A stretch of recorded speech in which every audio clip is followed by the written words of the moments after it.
Good afternoon. Welcome back to the Conclave on Indian Knowledge Systems powered by iRealities. I trust you have nourished your body with a hearty meal. Now it's time to nourish your mind. As we navigate an increasingly digital world, it becomes essential to reflect on how ancient Indian wisdom anticipated many ideas we now associate with cutting edge technology. It is an honor to welcome Dr. Girish Vidyalankar, a scientist, corporate leader, entrepreneur, author, and public intellectual with over 28 years of experience across biotechnology, business leadership, and innovation. He holds a PhD in biochemistry and biotechnology from ICT Mumbai, is a solo inventor of 3 patents, and currently serves as the CEO of Industrial Enzymes at the Epigen Group, Dubai, a global biopharmaceutical organization working in insulin, vaccines, anti-cancer drugs, and biosimilars. Beyond science and industry, he is a celebrated author of 7 best-selling books on leadership, investment, cryptocurrency, artificial intelligence, and post-pandemic industry transformations. He is a widely read columnist with the Indian Express Group and has been honored with prestigious awards including the Yashwantrao Chavan Vangmay Puraskar and the Maharashtra Gaurav Puraskar. In today's session titled From Vedas to Virtual, Ancient India Meets AI and Blockchain, Before Silicon There was Sanskrit. He will connect India's ancient intellectual traditions with the technologies shaping the future. Please join me in welcoming him and felicitating him.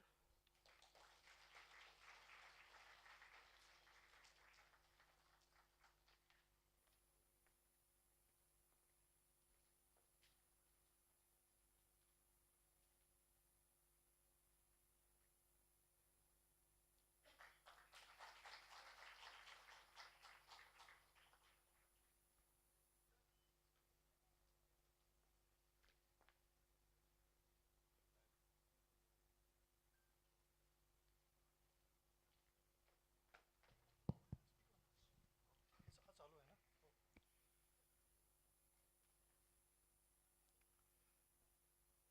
Respected dignitaries, Dr. Amit Oak, and all my friends. It is my pleasure to interact with you today in this differently thought and very well managed conclave. I'll be speaking on From Vedas to Virtual, Ancient India Meets Artificial Intelligence in Blockchain. The tagline of this topic is Before Silicon There was Sanskrit. Today, if we see, the whole world is under transformation. Artificial intelligence and blockchain have become integral part of our body, part of our lifestyle, and this has changed our life completely. And in future, we have got indications that it will change further our life. Now, when these technologies are entering our life like this, we have to understand them thoroughly from all angles, right from their origins and roots. In this respect, our today's topic, From Vedas to Virtual, Ancient India Meets Artificial Intelligence and Blockchain, is extremely relevant and useful. Actually, I congratulate all the organizers for selecting this topic. When we are discussing this topic, the world canvas is like this. AI and blockchain are shaping up our future. It's very clear. I think all of us know, I think many of you must be using AI in your phones, like ChatGPT, everybody uses. Am I right? Students basically. Yeah. Ancient India shaped the foundations of knowledge. This is a known fact. Everybody knows this, the whole world agrees it. Now, how and which level, that we have to discuss. Are these two worlds connected? This is important question, because when we hear about artificial intelligence, we hear about blockchain, our mind goes to Silicon Valley, computers. But there is a possibility that before few thousand years, All this started at the banks of Saraswati in Sanskrit shlokas in the atmosphere. So the question is, ultra-modern technologies are discovering ancient Indian ideas.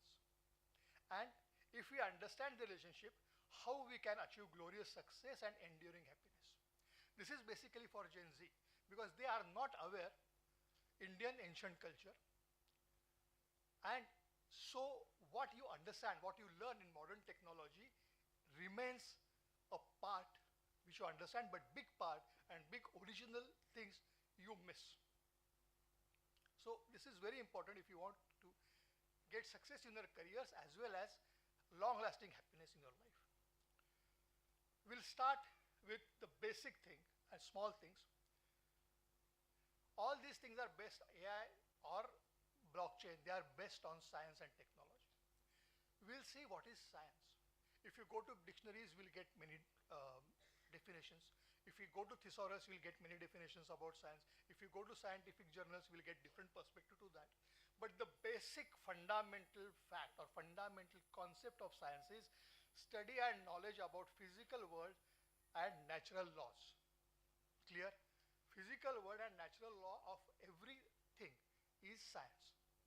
Like water flows from height to bottom is a natural physical law, and that is science. Clear? Now we go to technology. What is technology? Technology is application of science for betterment of life. Examples. Very simple example. First example is tool. First tool is like wheel, which was created first, which changed the whole life of human being. And the latest example is genetic mapping or AI. Genetic mapping, you must be knowing that if you study the gene of a human being, you understand what diseases he can suffer in future in his lifetime, and you can control them. That is genetic mapping. It is a technology. Now I'll tell you the basic relationship between technology and science. H2 plus O is equal to H2O is a science. Basic, everybody knows H2 plus O is equal to H2O water. Now, generating hydrolytic power from the water is technology. Okay. Creating energy, power from water is technology. Similarly, DNA. DNA is present in our body for years. Since we born, DNA is present in our body. But Watson and Crick developed discovered the structure of DNA, and then the technology started, which is called as genetic mapping, as I mentioned to you, that you can predict what diseases you will have or you will suffer in your lifetime, and you can control them. That is genetic mapping. So from DNA is a science, then genetic mapping is a technology. Now the fundamental fact about science and technologies: science endures, technology evolves. Civilizations rise and fall, technologies may vanish, but science remains eternal. For example, H2O water has energy or has the substance which can create electrical energy is a science. Since water was there on this earth, since then it is a fact, it is science, it is enduring since then. But the technology of creating electrical energy from water, we understood when Michael Faraday found his first law of physics of energy. Clear? So science is eternal, technologies come and go, civilizations come and go, and along with civilizations, technologies change, they vanish, and then they reshape. Now we go to Vedas. What is Vedas? Vedas are oldest books and foundations of way of life. They are apaurushaya. Matlab, nobody knows who has created Vedas. They are there since the world exists. Vedas means knowledge. Now, many people think Veda is about dharma. It is about adhyatma. It is about spirituality. This is not a fact. When dharma, adhyatma, spirituality comes, younger people go away from it. Remember, this is not adhyatma. This is not spirituality. What did Veda do? What is the first thing Veda taught? Veda taught us how to create Agni, how to create fire. Right? Now, creating fire, they mention in Veda, You create fire, you do puja, you do havan, you do yajna. But remember one thing, this Agni is used today to launch the rockets and to launch satellites also. Okay, so the technology was developed and it has come to this level.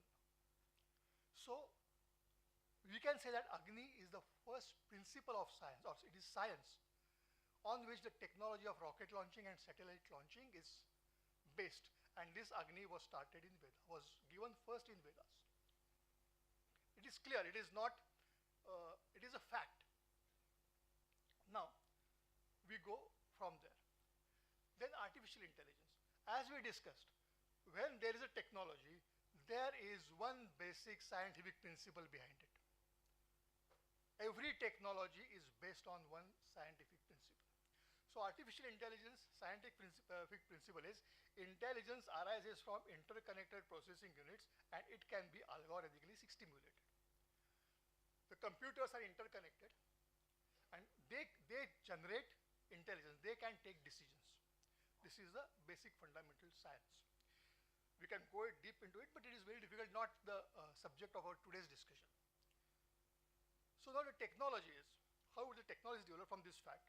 Artificial intelligence is developed through integration of human cognitive understanding, communication in human body using neurons and mathematical algorithms using computing power.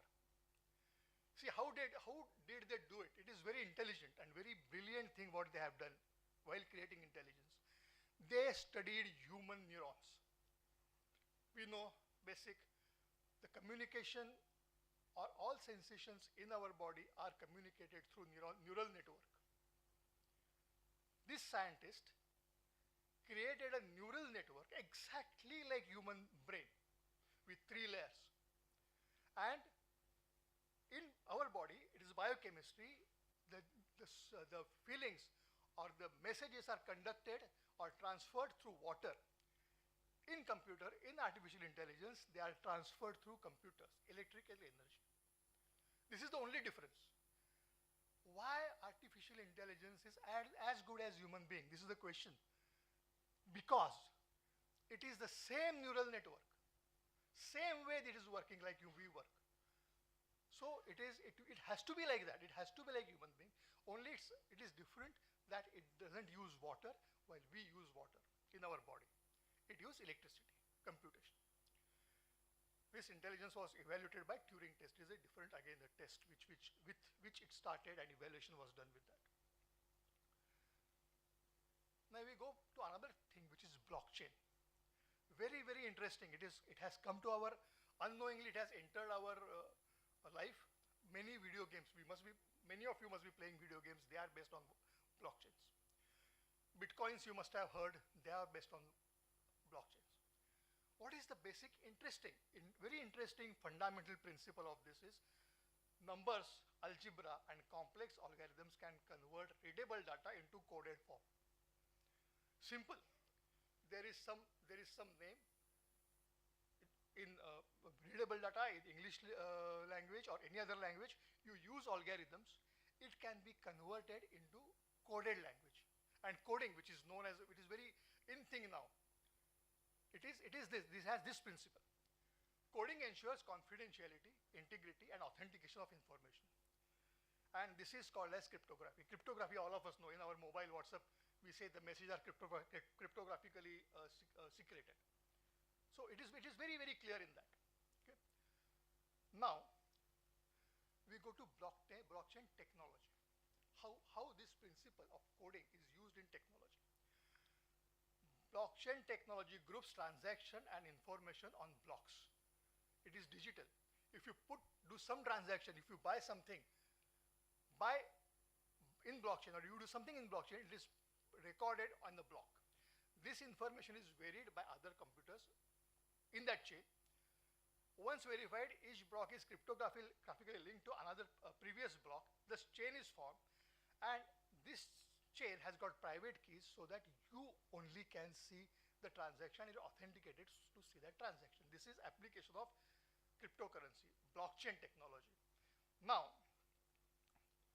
how this blockchain technology and Bitcoin has grown.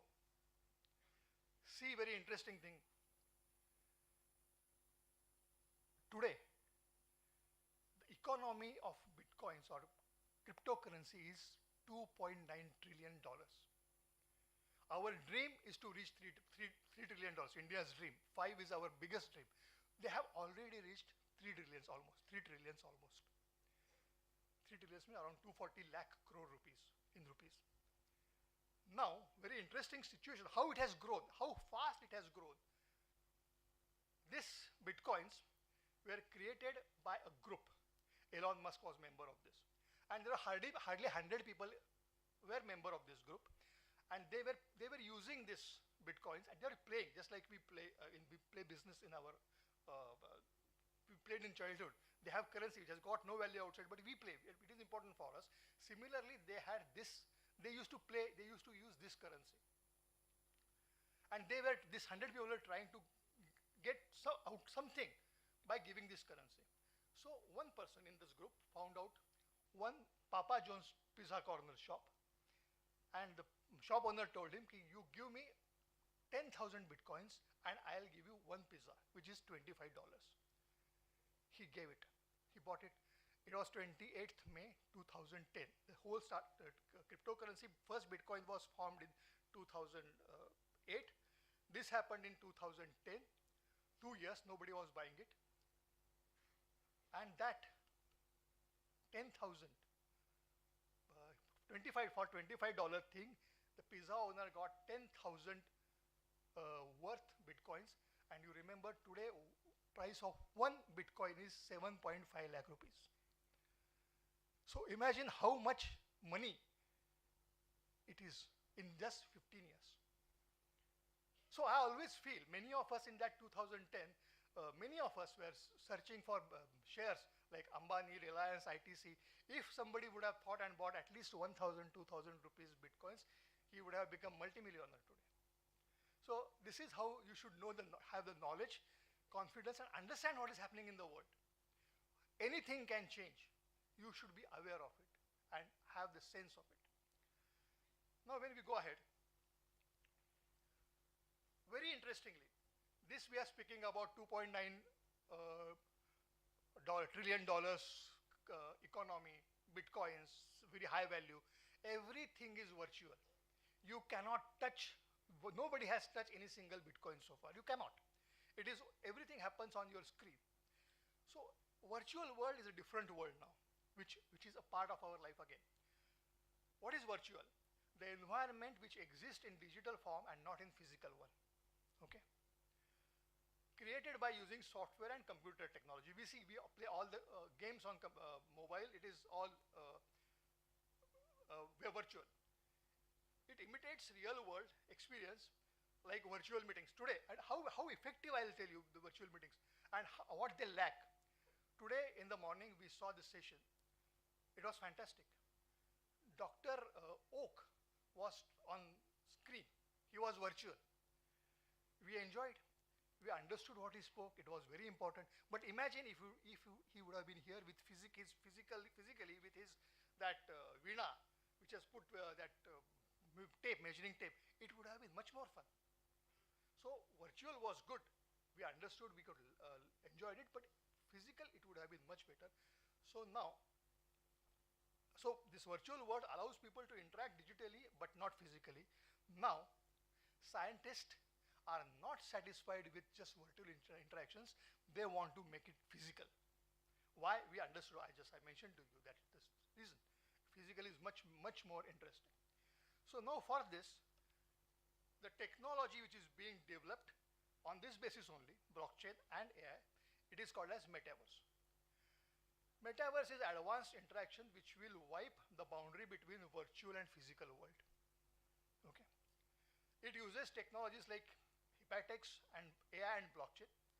Metaverse can practically stimulate physical reactions but cannot yet replicate physical life experience. Means even today, certain games, you can feel that object in metaverse, but it is not become the part of physical world, which will become now, which scientists are trying to make it that way. See where we are going. Something which was impossible to see on screen, like Today I speak with my son who is in America on screen. Within 2 minutes I can contact him, which was not possible before 5 years, which nobody could think. Similarly, now we can see these things on screen. In near future, I can feel that my son is with me physically on mobile, metaverse. It is expected that in near future, with further advances in hepatics, neuroscience, and AI, metaverse may blend virtual world and physical reality. That is possible. It is going to happen in our own life. We can see that. When we go next, see, we have seen science, we have seen technology. What is science technology? We have seen what is blockchain. We have seen what is AI. We have seen what is virtual world. Clear? I think everybody is clear with this. Now we'll go to mythology. It is very, very interesting part, and it fits in all this what I spoke. Up to now, blockchain, metaverse, it is ultra modern technology, but mythology also fits in all these ultra modern things. How? What is mythology? Vast collections of ancient stories and legends. Has roots in Vedas and Upanishad. Expressed in details in Puranas, Ramayana and Mahabharata. Mahabharata and Purana, they are mythological stories only. Have many characters which are different from normal human beings. Avatars. If you see today's, I think you people must be playing video games. You see digital avatars. They are different from human beings. Similarly, in our mythology, there were many different characters who are not human beings, who are not like human beings. They were created and used. They are tools. Actually, they are tools used to perform specific tasks. Okay.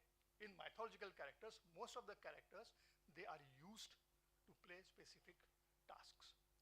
And very, very importantly, very, very interestingly, they were not just virtual, they were coming to the real physical world. They were existing in the physical world.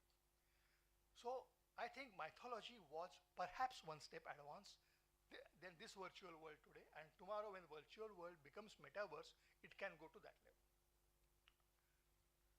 Now, tool development. What does technology does? From technology, one tool is developed.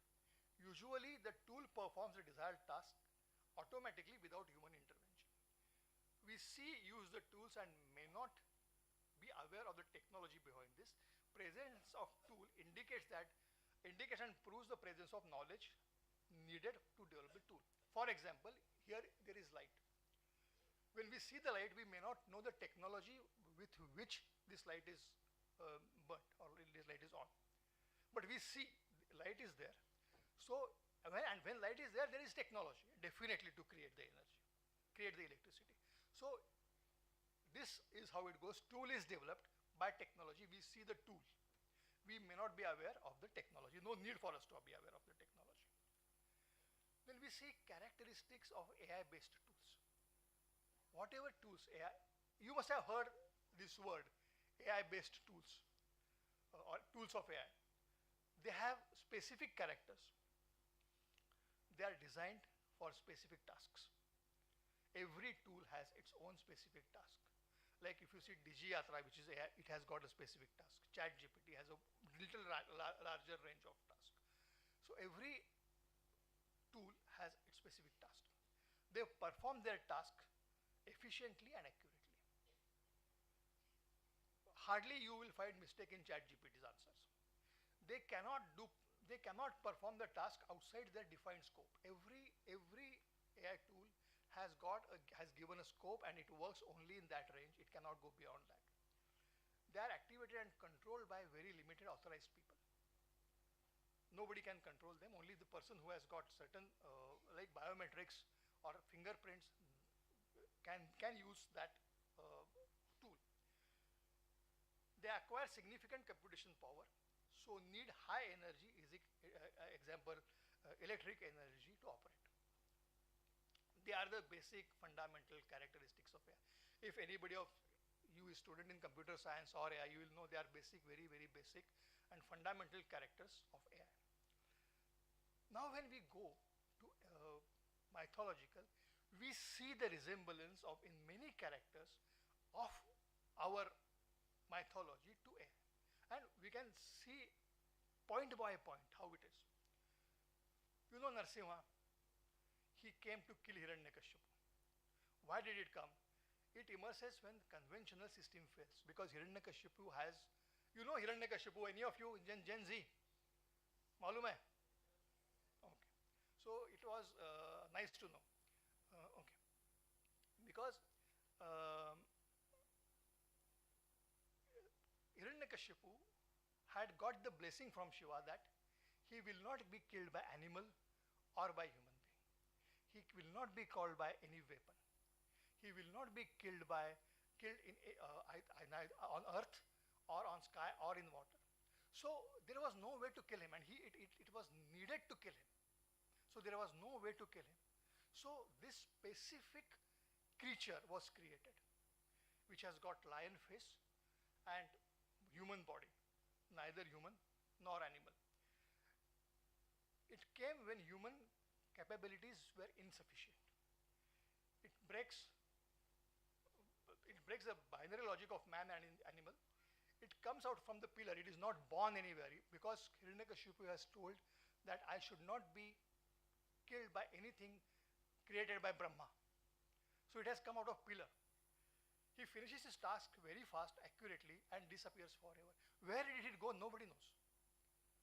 So this thing was created only for one work, to kill Hiranyakashipu, and disappeared. This resembles a lot with specifically designed AIs. They are there, they are existing. Now we go to second thing, Kumbhakarna. It is his very lovable character. First good thing is he was sleeping. He slept a lot. Secondly, he ate a lot. And you see what is the character is. He is dormant but powerful. When awake, when he was awake, he possesses enormous knowledge and strength. Once active, completes huge tasks given to him. He was given huge tasks. He himself was huge. Like the description is, he looks like a small hill. He follows Ravana's instructions without any judgment. Like when AI will not ask you questions, it will do the task which he is told to do by his master. So Kumbhakarna was perhaps much more powerful physically than Ravana, but he never asked, why should I do this? He did what he was told. Needs a lot of food before awakening. Like AI needs to be charged with high electricity before it starts the work. Similarly, they have mentioned in Ramayana that they used to have given food before it wakes up. So all these things, if you see, they resemble to a mega robo. Third, another interesting thing, Ghatotkacha. I think all of us have loved this character when we were kids. A bald person with round face, and he had supernatural powers. He could create illusion around him. He could disappear whenever he want. He could vanish whenever he want. He was expert, and his activities were increased, or his powers were increased in the night. He was purpose driven. He had come to the war. He was there only for one night. Only for one night he was there. And the purpose Krishna wanted Vasavi Shakti, which Karna has got, to be destroyed. Otherwise, Arjun's life was in danger. So they used him. Actually, they used him. Karna had to use his Vasavi Shakti on Ghatotkacha to kill him. Ghatotkacha was killed. Karna was then helpless. He didn't have any other extra power. And Ghatotkacha was sacrificed. He was not there in the war before this day. He was not in the war after that day.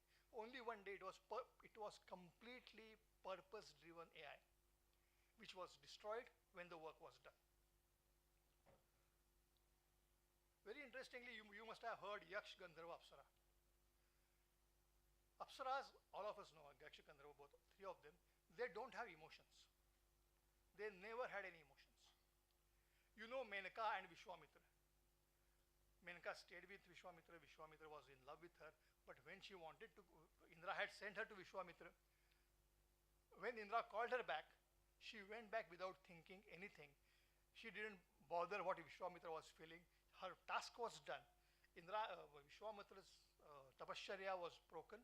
Indra's kingdom was safe, so she went back without any emotions. So she did her work the best, perfectly designed for the work, and she disappeared. Similarly, Urvashi and Pururava, they got married. When Urvashi wanted to go back, she left her son, Yati, Ayu, with Pururava and went back. She didn't bother to look at her son also. Very emotionless. They have no conscience. Because what Menka had done indicates that she has no conscience. They are special. So today's specialized forms of AI, robots, basically, if you see, they have no emotions and they are extremely efficient and complicated. They do complicated tasks. Then this is another very interesting situation, Sudarshan Chakra, because it is driven only by Krishna fingerprints. Nobody else could touch that. There is a mention that it killed Shishupala when there were thousands of people present in the Rasoya. It followed it and it followed Shishupala and killed him, which can be uh, target oriented AI. It resembles to it, and the biometrics were controlled by Krishna. Now, all these things, why I'm telling you this, there is a basic reason that Western world says that Frankenstein, you have heard Frankenstein? You must have read. Frankenstein is a novel written by Mary Shelley in 1818. There is a character, Frankenstein, and now Western world claims that he is AI. What similarity they are telling? They are telling Victor created Frankenstein. Frankenstein was huge and abnormal face. He had abnormal face. When he was Victor went out, so he found out Victor's place on his own, followed Victor up to Antarctic, say North Pole, and so he is AI because he did everything on his own. He took decisions, he followed his creator, he went with him. So all these things, they say it is AI. It is accepted now. If we compare this with the characters which we saw before some time, I think there is much more resemblance in those characters than Frankenstein. But Western world, they accept it. We can definitely claim that all these characters we have can be AI and created for some specific purposes. So when we go to blockchain, the AI blockchain, they are similar. They are used in metaverse. They are used in various advanced technologies. So once data is recorded in blockchain, it can never be altered or deleted. Prevents unauthorized and false data addition. Users are identified by cryptographic addresses and not real names. There you will not find your real name on any cryptographic or any blockchain. You will be given a coded name, coded number. And transactions from original and in any blockchain, transaction from the block 1 till the transaction for the day, last moment, it is open. One can see it. When we see this, there can be possibility that it can be related to Chitragupta's diary because it is mentioned that way, that it creates records, no one can alter his writings. Actions are recorded from births. Blockchain data decides ownership and amounts. Individual is identified by name, which goes beyond births. And blockchain can be modern version of this diary. It can be possible. We can claim this because there are similarities. And now, when we said this, we discussed this about technology and science, we go to another area, which is a management theory. I think this all of us know. You know Masaki Imai. He is the person who developed Kaizen. What does Kaizen say? Kaizen is based on, what does Kaizen say? It says that whatever bad in you, eliminate it. If you eliminate it, you will progress and your downfall will stop. Same thing has written in Gita, that ahankar darpa kamam tejatma.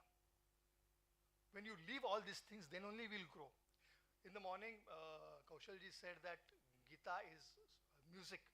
So Gita is management also. They have everything. The Sanskrit has everything in it. So this Masaki Imai, he read these points, went to Harvard, created a management philosophy called as Kaizen. And the first company in the world who adopted this technology was Toyota. You know, this happened in 1970. In 1925 also, Toyota is known as zero defect car. All of us know this. It is zero defect car. Because what they do, whatever is wrong, maybe screw to CU, they remove it. They eliminate it. Change it. So there is no chance to make mistakes. And they are getting benefits of this for last 75 years. So this starts from somewhere. And now, when we go further, what I say, what we can conclude from what we discussed about it, virtual reality can be seen as a modern technology that rediscovers Vedantic wisdom for the contemporary world. Before silicon chips, there was Sanskrit, and long before algorithms, there were sutras, concise logical frameworks of knowledge, which has created AI and which has created Kaizen, which is in front of us. Along with this, Vedas show the relationship between Aham and Brahman, me and Brahm, me and others, which is extremely important in coming years to get glorious success and mental peace. Be sure, the young people sitting there, life is not going to be easy for you. There will be cutthroat competition, ruthless competition. We suffered ruthless competition. For you, it will be cutthroat and much more severe than us. If you want to be successful, you have to work hard. If you want to be happy, you have to keep the balance between relationships, family, and these teachings you will get in our ancient India in Granthas. A deeper understanding for Granthas along with their correct interpretation has potential to inspire novel theories and future technologies, which we saw about Kaizen, which we saw about AI. Most importantly, the understanding and practical application of teachings from our Granthas can lead not only to success, but also to a peaceful and balanced life, something modern world urgently needs. That is extremely important. In our ancient India, with base of knowledge, with base of technology, advanced technology, with wars, everything was there, but they have told that you should think about others. What Veda says, Sarve santu sukhinaha, sarve santu niramayaha, sarve bhadrani pashyantu, ma kashit dukha bhaga bhavet. Matlab, all should be happy, all should be healthy. Nobody should see bad things in life, and nobody should be sad. That is extremely important. Otherwise, in today, what we are doing, I want to be happy, I want to be successful, I want to be healthy. Let the world go to hell. And this is not right. This ultimately makes you suffer. You don't have friends, you don't have genuine relationships. Now, if you ask, I ask many of you, how many of you have genuine friends, 2, 3, 4, other than Facebook friends? Very few. Because we have changed. We have forgotten what is important in life. So, I think if we have balance and understanding of new technology is extremely important. You can't avoid that. You should know what is happening in new technology. As I told you, if you keep an eye on what is happening now, some of you can put upcoming bitcoins and may become billionaire also. So you should know that. At the same time, you should know what is the reality and what is the fundamental basis of life which can give you everlasting happiness, which you can get from our Granthas. And remember one thing, they are not spiritual, they are not dharma, they are practical things which teach you to be happy in life. With this, I stop here. These are the references which I have got for my things. And anybody has any questions, you are most welcome.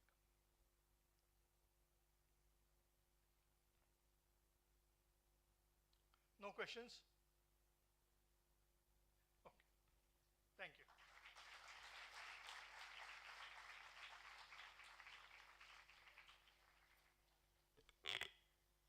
Thank you, sir, for those thought provoking insights into the timeless wisdom of Indian knowledge in the modern technospace. Your correlation between mythology or history and AI and blockchain is certainly an eye opener. Like you said, Sanskrit texts contain everything that we need in order to live a life with purpose. Now, Indian knowledge systems are deeply embedded in everyday cultural practices, many of which are often overlooked in their intellectual depth. Our next speaker, Dr. Dnyanapeeth, is an art historian, textile designer, and museologist with over 23 years of teaching experience. After working in the textile industry, she pursued her master's in fine arts and went to earn her PhD from the Department of History, SNDT Women's University. Her acclaimed doctoral and postdoctoral research on Rangoli art, published in Marathi, has received an award for excellence and stands as a significant contribution to the study of traditional Indian art forms. She has presented papers at several national and international seminars, including prestigious conferences in Hong Kong and Sri Lanka. She has served as a museum consultant for the proposed Museum of Cotton in Mumbai and is currently a visiting faculty at Rachana Sansad College of Applied Art and Craft, teaching Indian and Western art history. An ambassador of Mumbai with Khaki Tours, she also curates and hosts heritage walks, bringing history alive for contemporary audiences. We welcome her on stage and take this opportunity to felicitate her as a mark of our admiration for her scholastic contribution to keeping indigenous art forms alive even today.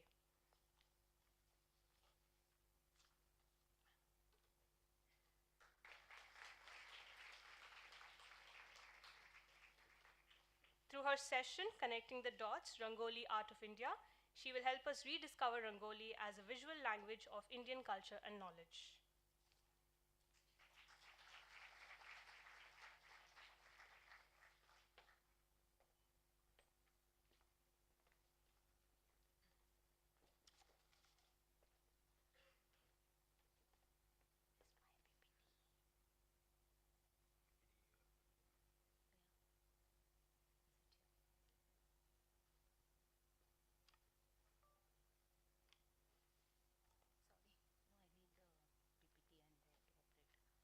Amit,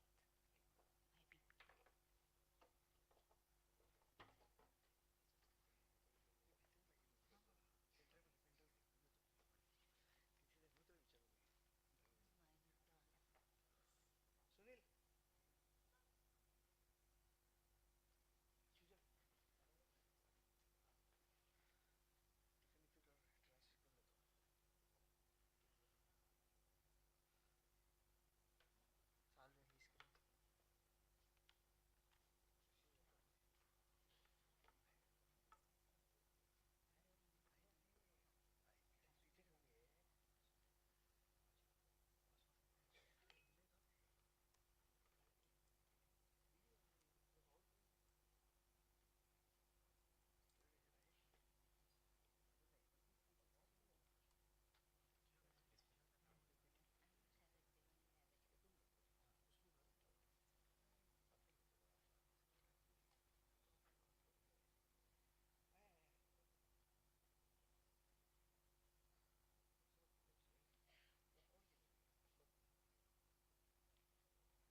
a very good afternoon to all of you.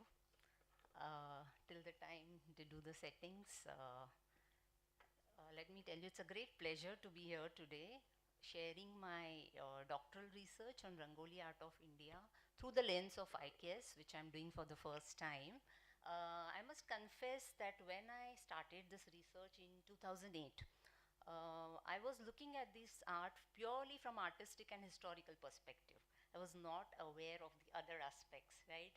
But as I dived deeper, new aspects started revealing, and so it added more layers and dimensions to my research. Yeah. So Rangoli art, I'm sure everybody knows of it. Is anyone here who doesn't know about this art? Yeah, the Gen Z. everybody has seen Rangoli, right? Okay. So Rangoli is a very ancient form of art from India. When I say ancient, any guess how old this art is?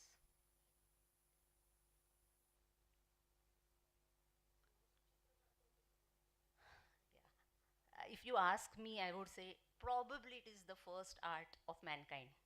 Very simple, when we go to the beach, we are on the sand, we'll always, trace out some design, right? That must be the beginning, but we have to follow evidences. So, being a temporary art, there are no direct evidences. The direct evidence comes in the form of literary source. So, the oldest literary evidence that we have is almost 2000 years old. Yeah. I would really like to show you the visuals. So let's just wait for a couple of minutes.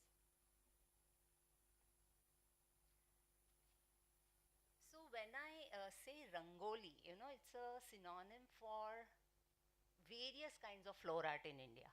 So Rangoli is known by different names in different states of India. Like in Rajasthan, it would be Mandana, in UP, Aripan, yeah, Maharashtra, Rangoli. So what is Rangoli?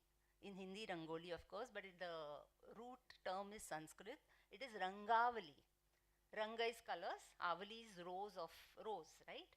Rows of colors, and in Marathi it becomes Rangoli, Ori of Ranga, and in Hindi, Rangoli, which is a common term.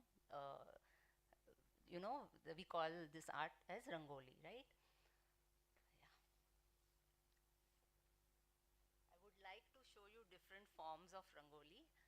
So it's a very visual thing.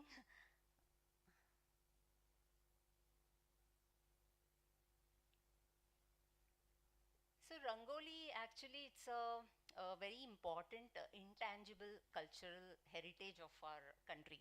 When I say intangible cultural heritage, what does it mean? It is something that you cannot touch. So your performing arts, customs, rituals, these are all intangible cultures, right? You can record those cultures. So I would say Rangoli is somewhere between tangible and intangible. You can touch the material, but at the same time, it is temporary, right? And for any to experience and interact with any intangible cultural heritage, you always need a medium. Yeah. So in case of Rangoli, what is the medium? How do you experience and like? I mean, I don't mean the material. You need a vehicle to experience it, like a mediator. It's the women of our country. Yeah. It is only through them mostly that we experience this art. Oh yeah.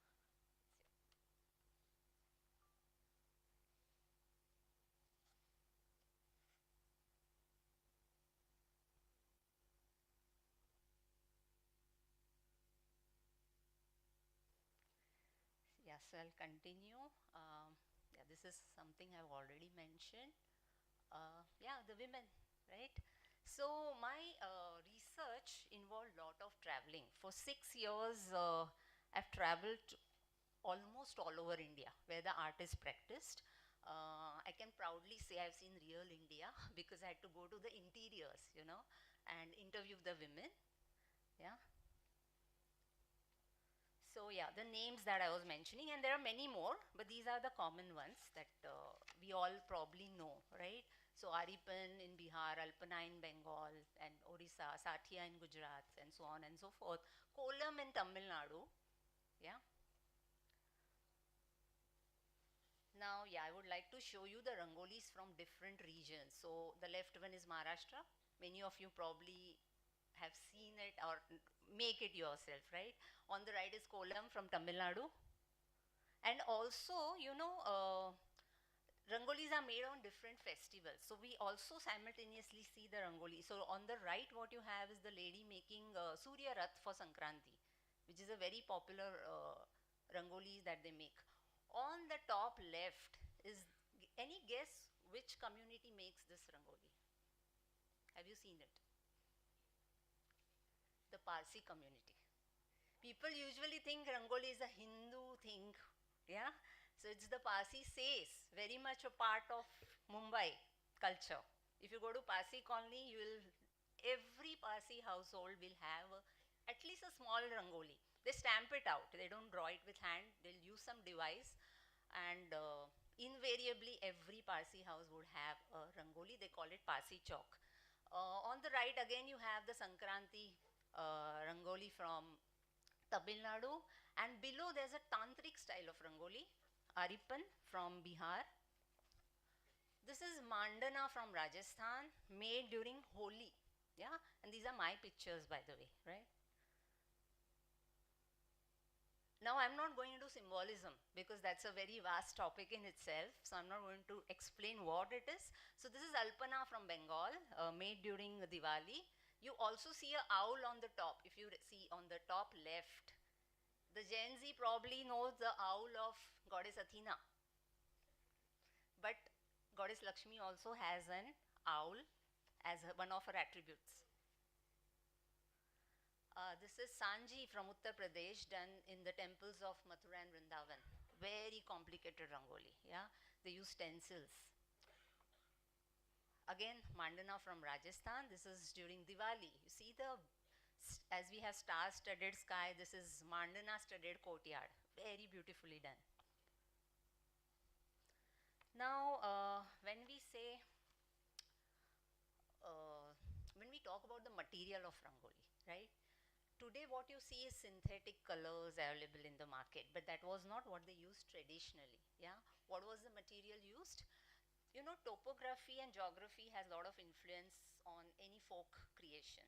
So the material that is available immediately in your immediate environment would be used to create art, right? So the places where rice is grown in abundance, Bengal, southern part of India, Konkan, the coastal part of Maharashtra, they would use rice powder, rice paste, right? And in the northern parts of India, like Rajasthan, UP, they would use lime or white quartz, you know, mineral colors basically. But almost in all the regions, they'll always start by purifying the place before making rangoli. And what material do they use? Cow dung, yeah. Geru is there, but Geru is more of an aesthetic thing, you know, just to give a little nice bright color, but cow dung, you know. And cow dung is always associated with purity, cleanliness. Rather, our Puranas say that Gome Vaste Lakshmi. And in school we have studied cleanliness is next to godliness, right? So before beginning this process of creating rangoli, the ground is always smeared with cow dung, yeah? So, yeah. And cow dung, of course, has antiseptic properties. Lime is an disinfectant which is used in rangoli, right? And the color, the powder that is used, rice powder, in the north, I've also come across wheat and jawar powders used for rangoli. These actually serve as food for lesser beings. Birds, insects would eat away the powder, right? So it is what we call as bhuta daya, charity towards lesser beings. So these are the lessons taught to us by our ancestors. You know, you create something pleasing and, you know, aesthetically beautiful, but at the same time it serves some purpose, right? Yeah, and what we have here, the beautiful Puvidal from Kerala, which is usually done during Onam season, yeah. And if you see, all the material is biodegradable, yeah, eco-friendly. On the right, what you have is the Naga Mandala from Kerala done by priests. And these priests, even today, in the temple, they'll never buy ready-made colors. They'll make it themselves. So there are references to these colors as Panchavarna, Dasharda Varna. So usually the 5 colors which they'll use. Outside just now in the exhibition, I saw natural colors. I'm sure all of you have seen, right? Indigo, rice paste or lime, charcoal, or the green from the dried leaves and so on. And haldi, most important, the yellow, right? So these colors would be used.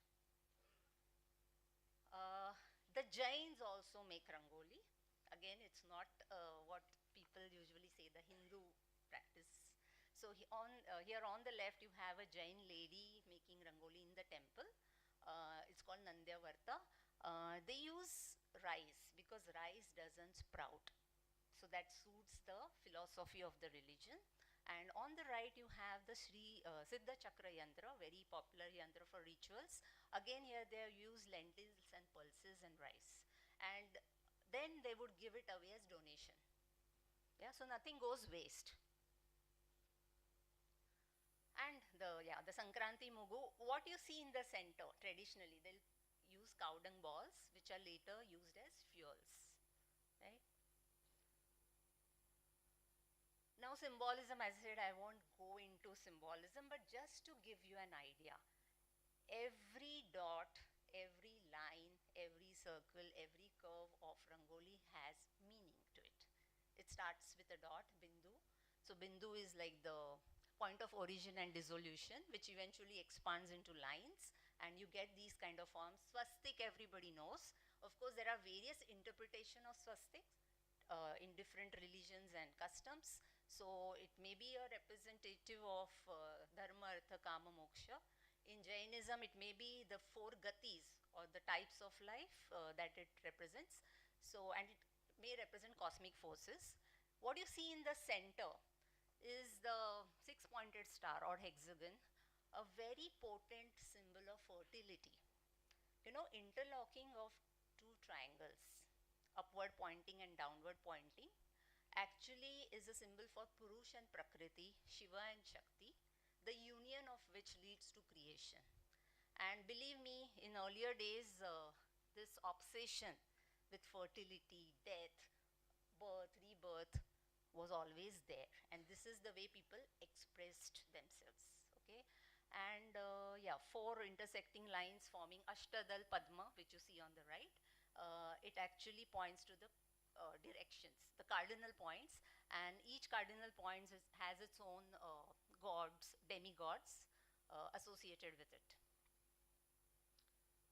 Now, as I said, different aspects revealed itself during my research. What you see on the left, now I'm also a textile designer specializing in weaving. This rangoli, it's a rangoli by the way, what you see on the left, and it is a textile weave called honeycomb. Yeah, I was very surprised. Why would a lady create honeycomb weave? Then what you see again on the right top is the Vastu Purush Mandal. Traditionally, even today, during, you know, when you do the Vastu Puja before starting the construction, the priest would draw this mandal, yeah, even for temples as well as houses, right? But it's a form of rangoli, of course. Below, what you see is from Maharashtra, very popularly called Vishnuchi Rangoli. When you ask the ladies, they are not able to explain why Vishnuchi Rangoli. Only the name has passed on, right? So, again, I started reading about it. What is Vishnu? Because you clearly see Anu, atom. Then I realized Vish, again, goes back to Sanskrit. Vish means all pervading, yeah, and Anu is atom. So it is Vishnu. It's, of course, one of our gods, but this is the structure. And then you have Rangolis called Baudi in Rajasthan. Baudi stepwell, again architectural element. But if you look at the structure, it is also what you call as porphyrin, which comes from hemoglobin chlorophyll. And Baudi, the structure, why this structure for stepwell? Yeah, because water is again the elixir of life. So again, it's related to life, right?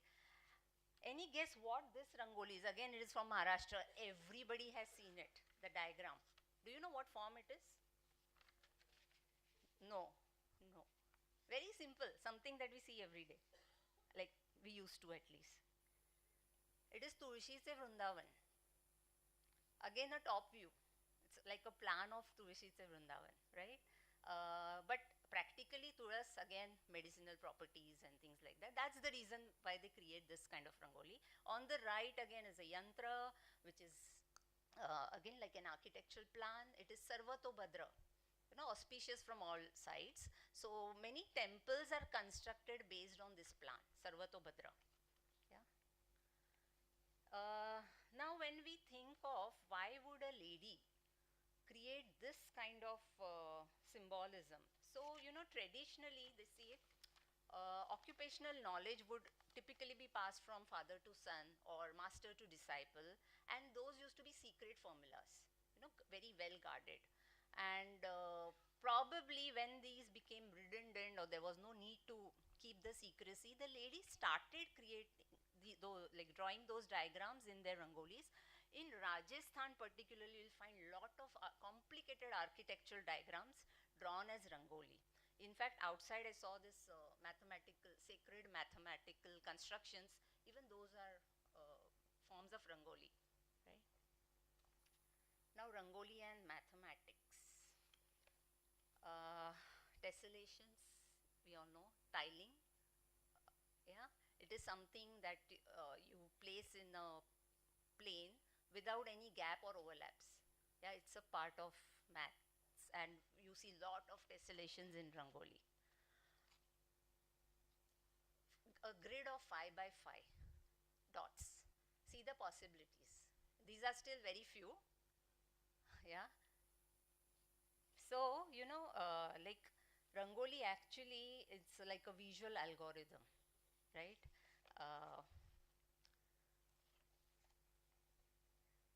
Now, these traditionally the rangoli would follow some strict rules. The lines would always circumvent the dots.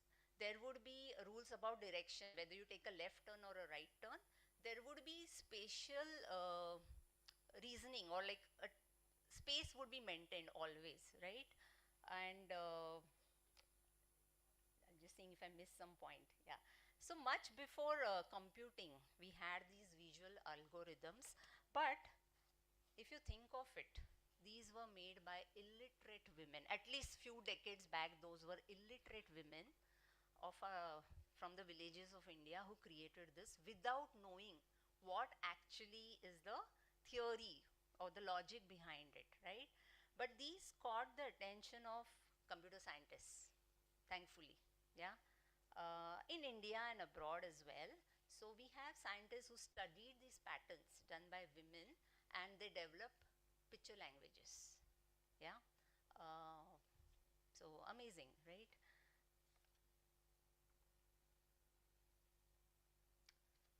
Sorry. Again, we see golden spiral, the golden ratio, or what we call as Fibonacci sequence. What you see on the right is the Sahasradal Padma done by women, without knowing again all these theories, right? Fractals. We see a lot of fractals in nature. Cauliflower, broccoli. You all know what fractal is, I'm sure. The small resembles the whole, right? The leaves of fern trees. These are all examples of fractals. Now in Rangoli, we have something locally in Maharashtra, they call it Drakshache Vel.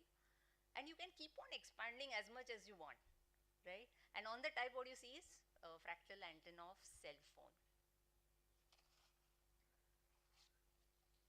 Now, Rangoli and music. Actually, when I read about the pillars recognized for this conference, I thought, oh, this point I should add. So, Rangoli creates visual rhythm through repetition and symmetry, similar to tal in music. The eye travels through a Rangoli the way the ear travels through a melody. Just as music arranges sound into meaningful rhythm and melody, Rangoli arranges space into rhythmic and harmonious visual patterns. And in Chennai, I have come across references, especially during Mylapore festival, where women make rangolis listening to live music. Yeah, I came across various diagrams which are supposed to drive away evil. Can you identify these? What is the commonality between these three diagrams? Okay, I'll tell you the names. Bengan ka binta, which is written there, the upper part of the bengan. That's Nimbu ki dali in the center. And on the left, on the right, you have Singada ka chok. Yeah, vegetables, but it has some similarity. They are all thorny vegetables. Yeah. Not the Singada which we get in the market. Huh? Probably you all have not seen the raw Singada. I don't know. The green one, it has thorns. Yeah. So prickly or thorny, when you depict these kind of objects in your diagrams, they keep evil away. Rather, I'll go back to this. You see this diagram, it starts at a point and ends at a point, at the same point. And there's no gap in between. Why? Because if they leave a gap, evil will enter, evil spirits will enter the diagram and in your house. Yeah. So these strong beliefs are very interesting. But practically, let me tell you, yeah, and these beliefs are prevalent in other parts of the world as well. These are rangolis from Scotland. Again, people feel it is a very Indian thing, but floor art is practiced all over the world. But today it is a living tradition only in India. Yeah, this picture that you see on the right is almost 80 years old. So they have stopped that practice. Yeah, and you see the thistle and those prickly, the pineapple leaves, all prickly plants. Yeah. So practically, evil, of course, it's a belief. What is evil? But you know, when somebody enters your house, if there's a rangoli at the entrance, it creates a very pleasing environment. Yeah.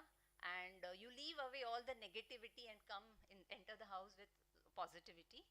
And the women that I interviewed, you know, they make rangoli on the thresholds. Always. If you don't have time, at least on the threshold, you will create a small pattern. So I asked them why threshold, like what is the significance of this? So threshold, of course, it's a demarcation between exterior and interior, and you don't want negativity to enter your house. It's a very important mark, right?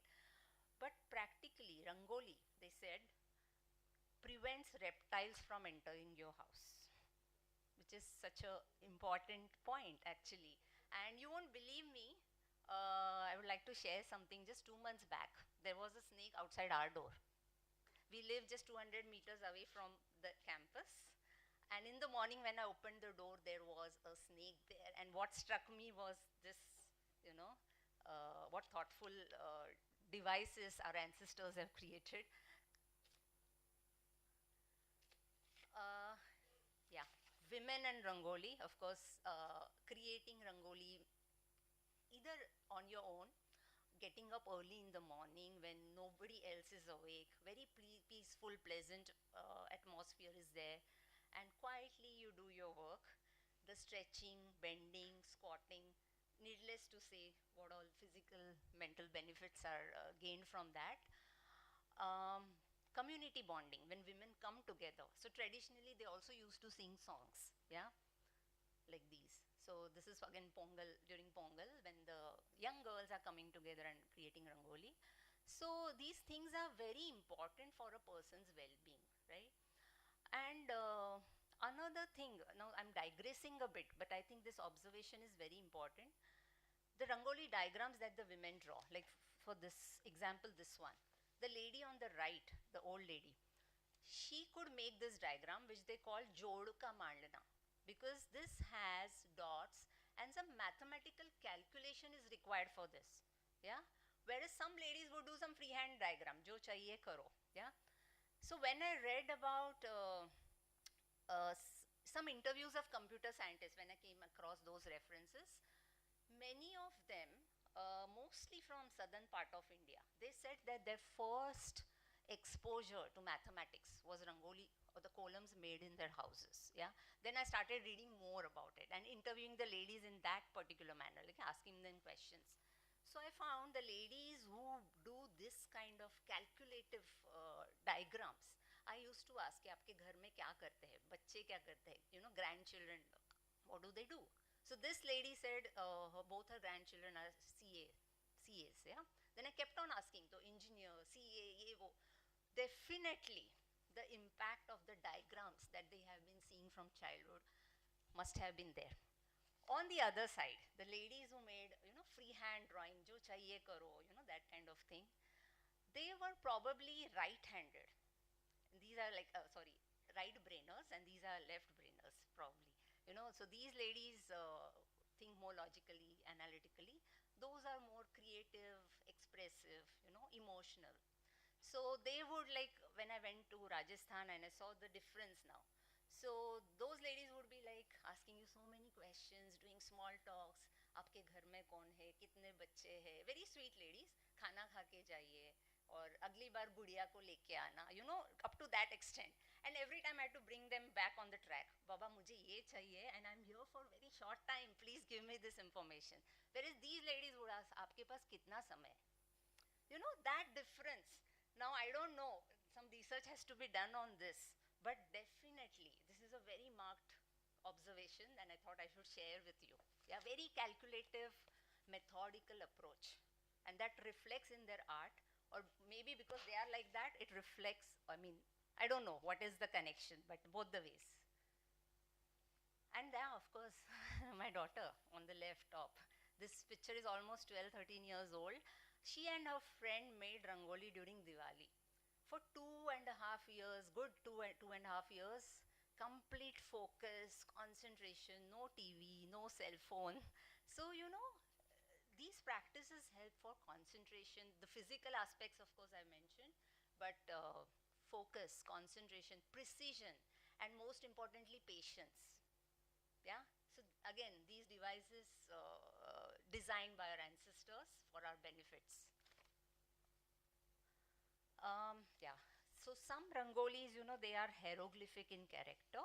They are like picture writing, chitralipi, as we know. So the alpanas of Bengal. What you have on the left is from Maharashtra, Chaitrangan. The rangoli is traditionally made during the month of Chaitra. Yeah.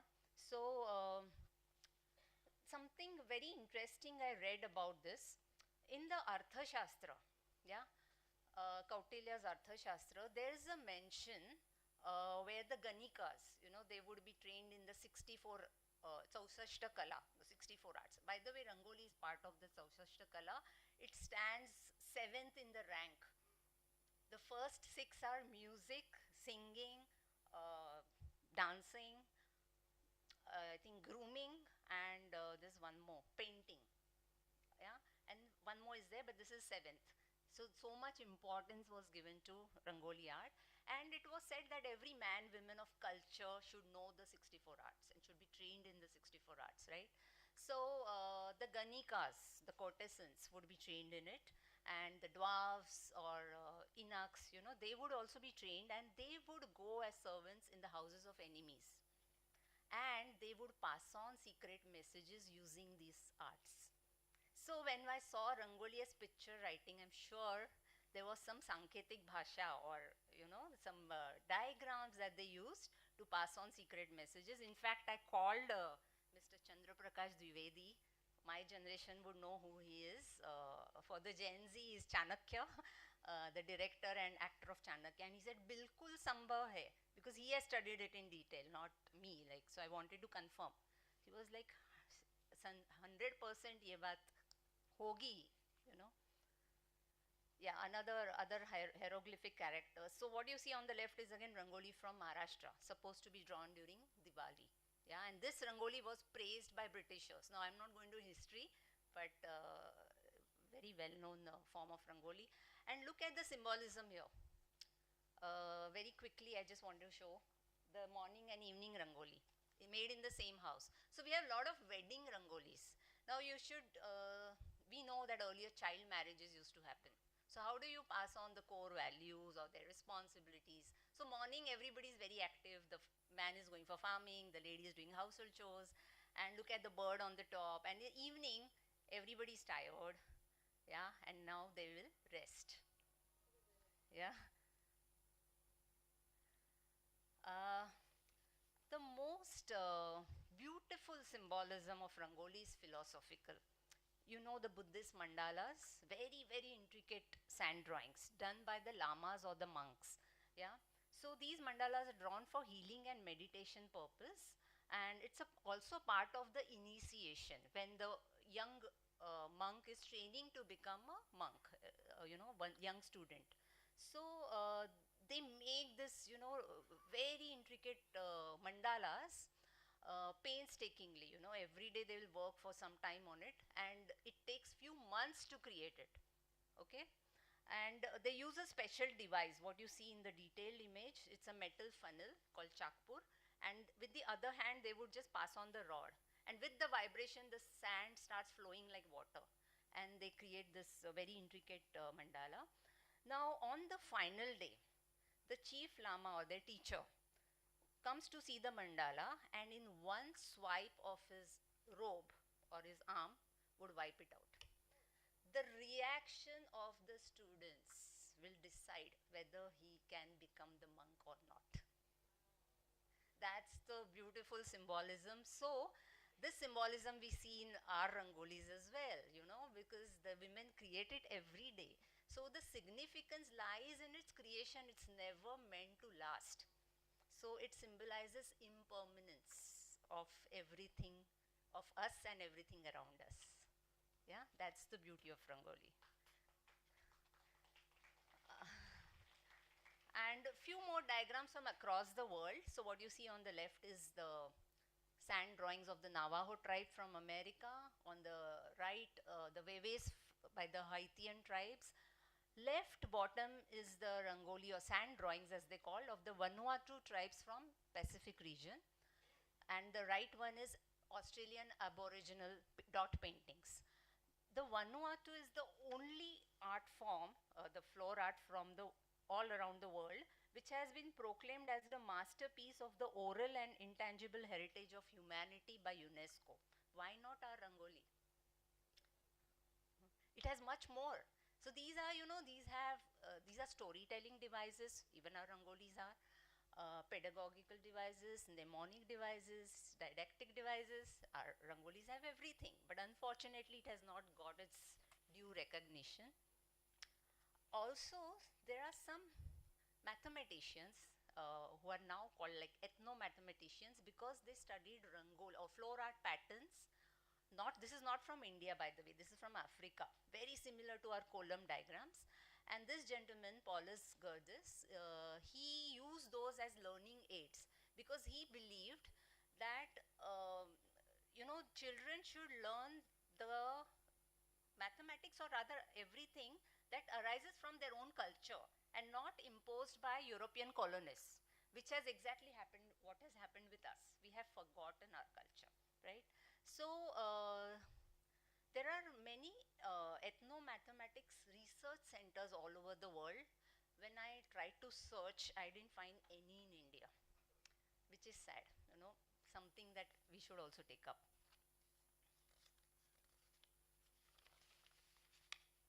So yeah, I'm almost towards the end now. So to conclude, it is said that whatever of the past that enriches the present will find a place in it. Casual forms with no significance beyond their decorative values do not endure, nor do they have the strength to survive and flourish in a new environment. The fact that Rangoli has lasted for so many years, it tells us that definitely it has much more meaning besides the decorative aspect that we have attached to it. Of course, that is important, but there are many deeper meanings to it, right? So Rangoli art incorporates all the 4 pillars of IKS identified for this conference. Rather, I would add one more, that is Shastra. Yeah. And I sincerely hope that we can integrate all these aspects of Rangoli art into our day-to-day lives and our educational curricula and pedagogical practices. Thank you so much. I have a very short film, but I don't know if I have time. Like, I'll just try to. I don't know if the sound is there. I'll forward it. It's a 16-minute film, but I'll just show you a couple of minutes. Just to give you an idea of how the research is carried out. No internet? Oh, okay. You can Google my name and say Mandana. It's there on YouTube and watch it. Yeah. Thank you so much.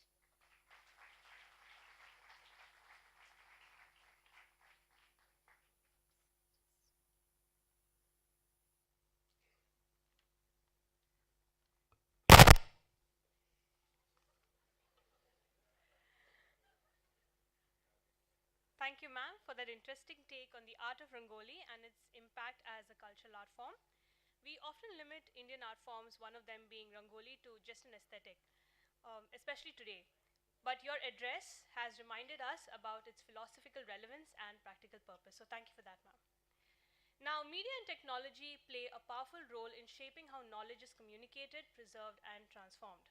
Our next session represents the dynamic intersection of technology, creativity, and purposeful innovation. The format of this session will be that of a fireside chat. I'd like to first welcome Dr. Amit Oak. He is the Chief Operations Officer, Professor, and Head of the Department of Management at Vidyalankar Institute of Technology. In his role, he manages the operations of the institution, strategizes on budgetary allocations, supervises the financial management and routine accounts, directs the student council activities, and guides the team on budgeting and sponsorship, and also looks into the smooth execution of department and institution activities. His earlier corporate experience includes management roles in financial services and related sectors, including positions such as Executive Director at Wealth Tracker and managerial roles at HDFC AMC and Bank of Baroda Asset Management Company Limited. His professional career spans nearly 3 decades, encompassing industry roles before transitioning more fully into management education leadership. Welcome, Amit sir.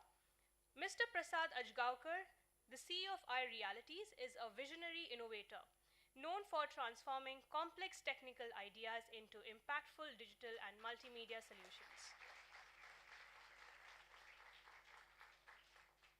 Now, over the last 2 decades, he and his team at iRealities have partnered with leading global organizations such as Unilever, Procter & Gamble, Microsoft, among many others, delivering hundreds of successful projects across industries.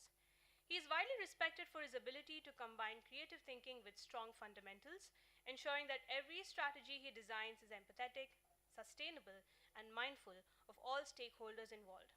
An active mentor to startups and a contributor to platforms supporting small and medium enterprises, he is also deeply committed to social causes and serves on advisory boards for multiple entrepreneurial initiatives. Equally passionate about the animation and entertainment industry, he played a key role in producing Char Sahibzade, the first Indian animated film to cross 75 crore rupees, along with acclaimed projects such as Bird Idol, Antariksh, Ravan, and Sheikh Chili. As a leader, he is known for his humble, inclusive, and progressive approach, fostering a culture where innovation thrives and every voice is valued. To explore this dynamic journey, we invite Mr. Prasad Ajgaonkar to speak on Media and Technology, a Journey. I invite Dr. Amit Oak, sir, to felicitate Mr. Ajgaonkar.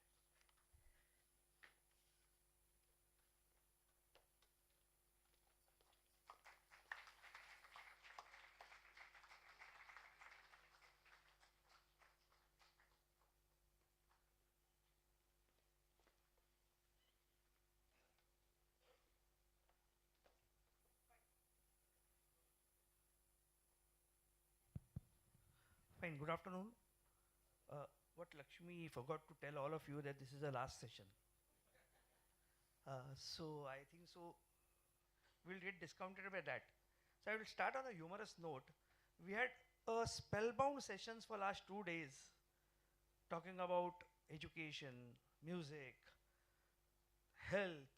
Today we spoke about Sangeet. That is music. Now the last session where we talked about Sanskar and with Naina ma'am threw light on various things.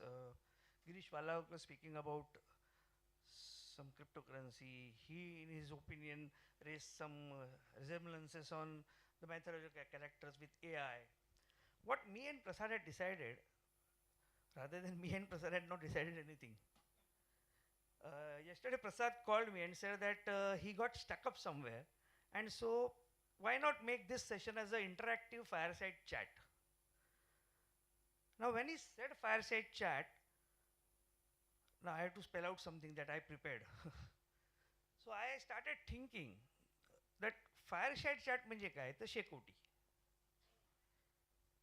I think so you are browsing Shekoti. Madam is browsing Shekoti? No.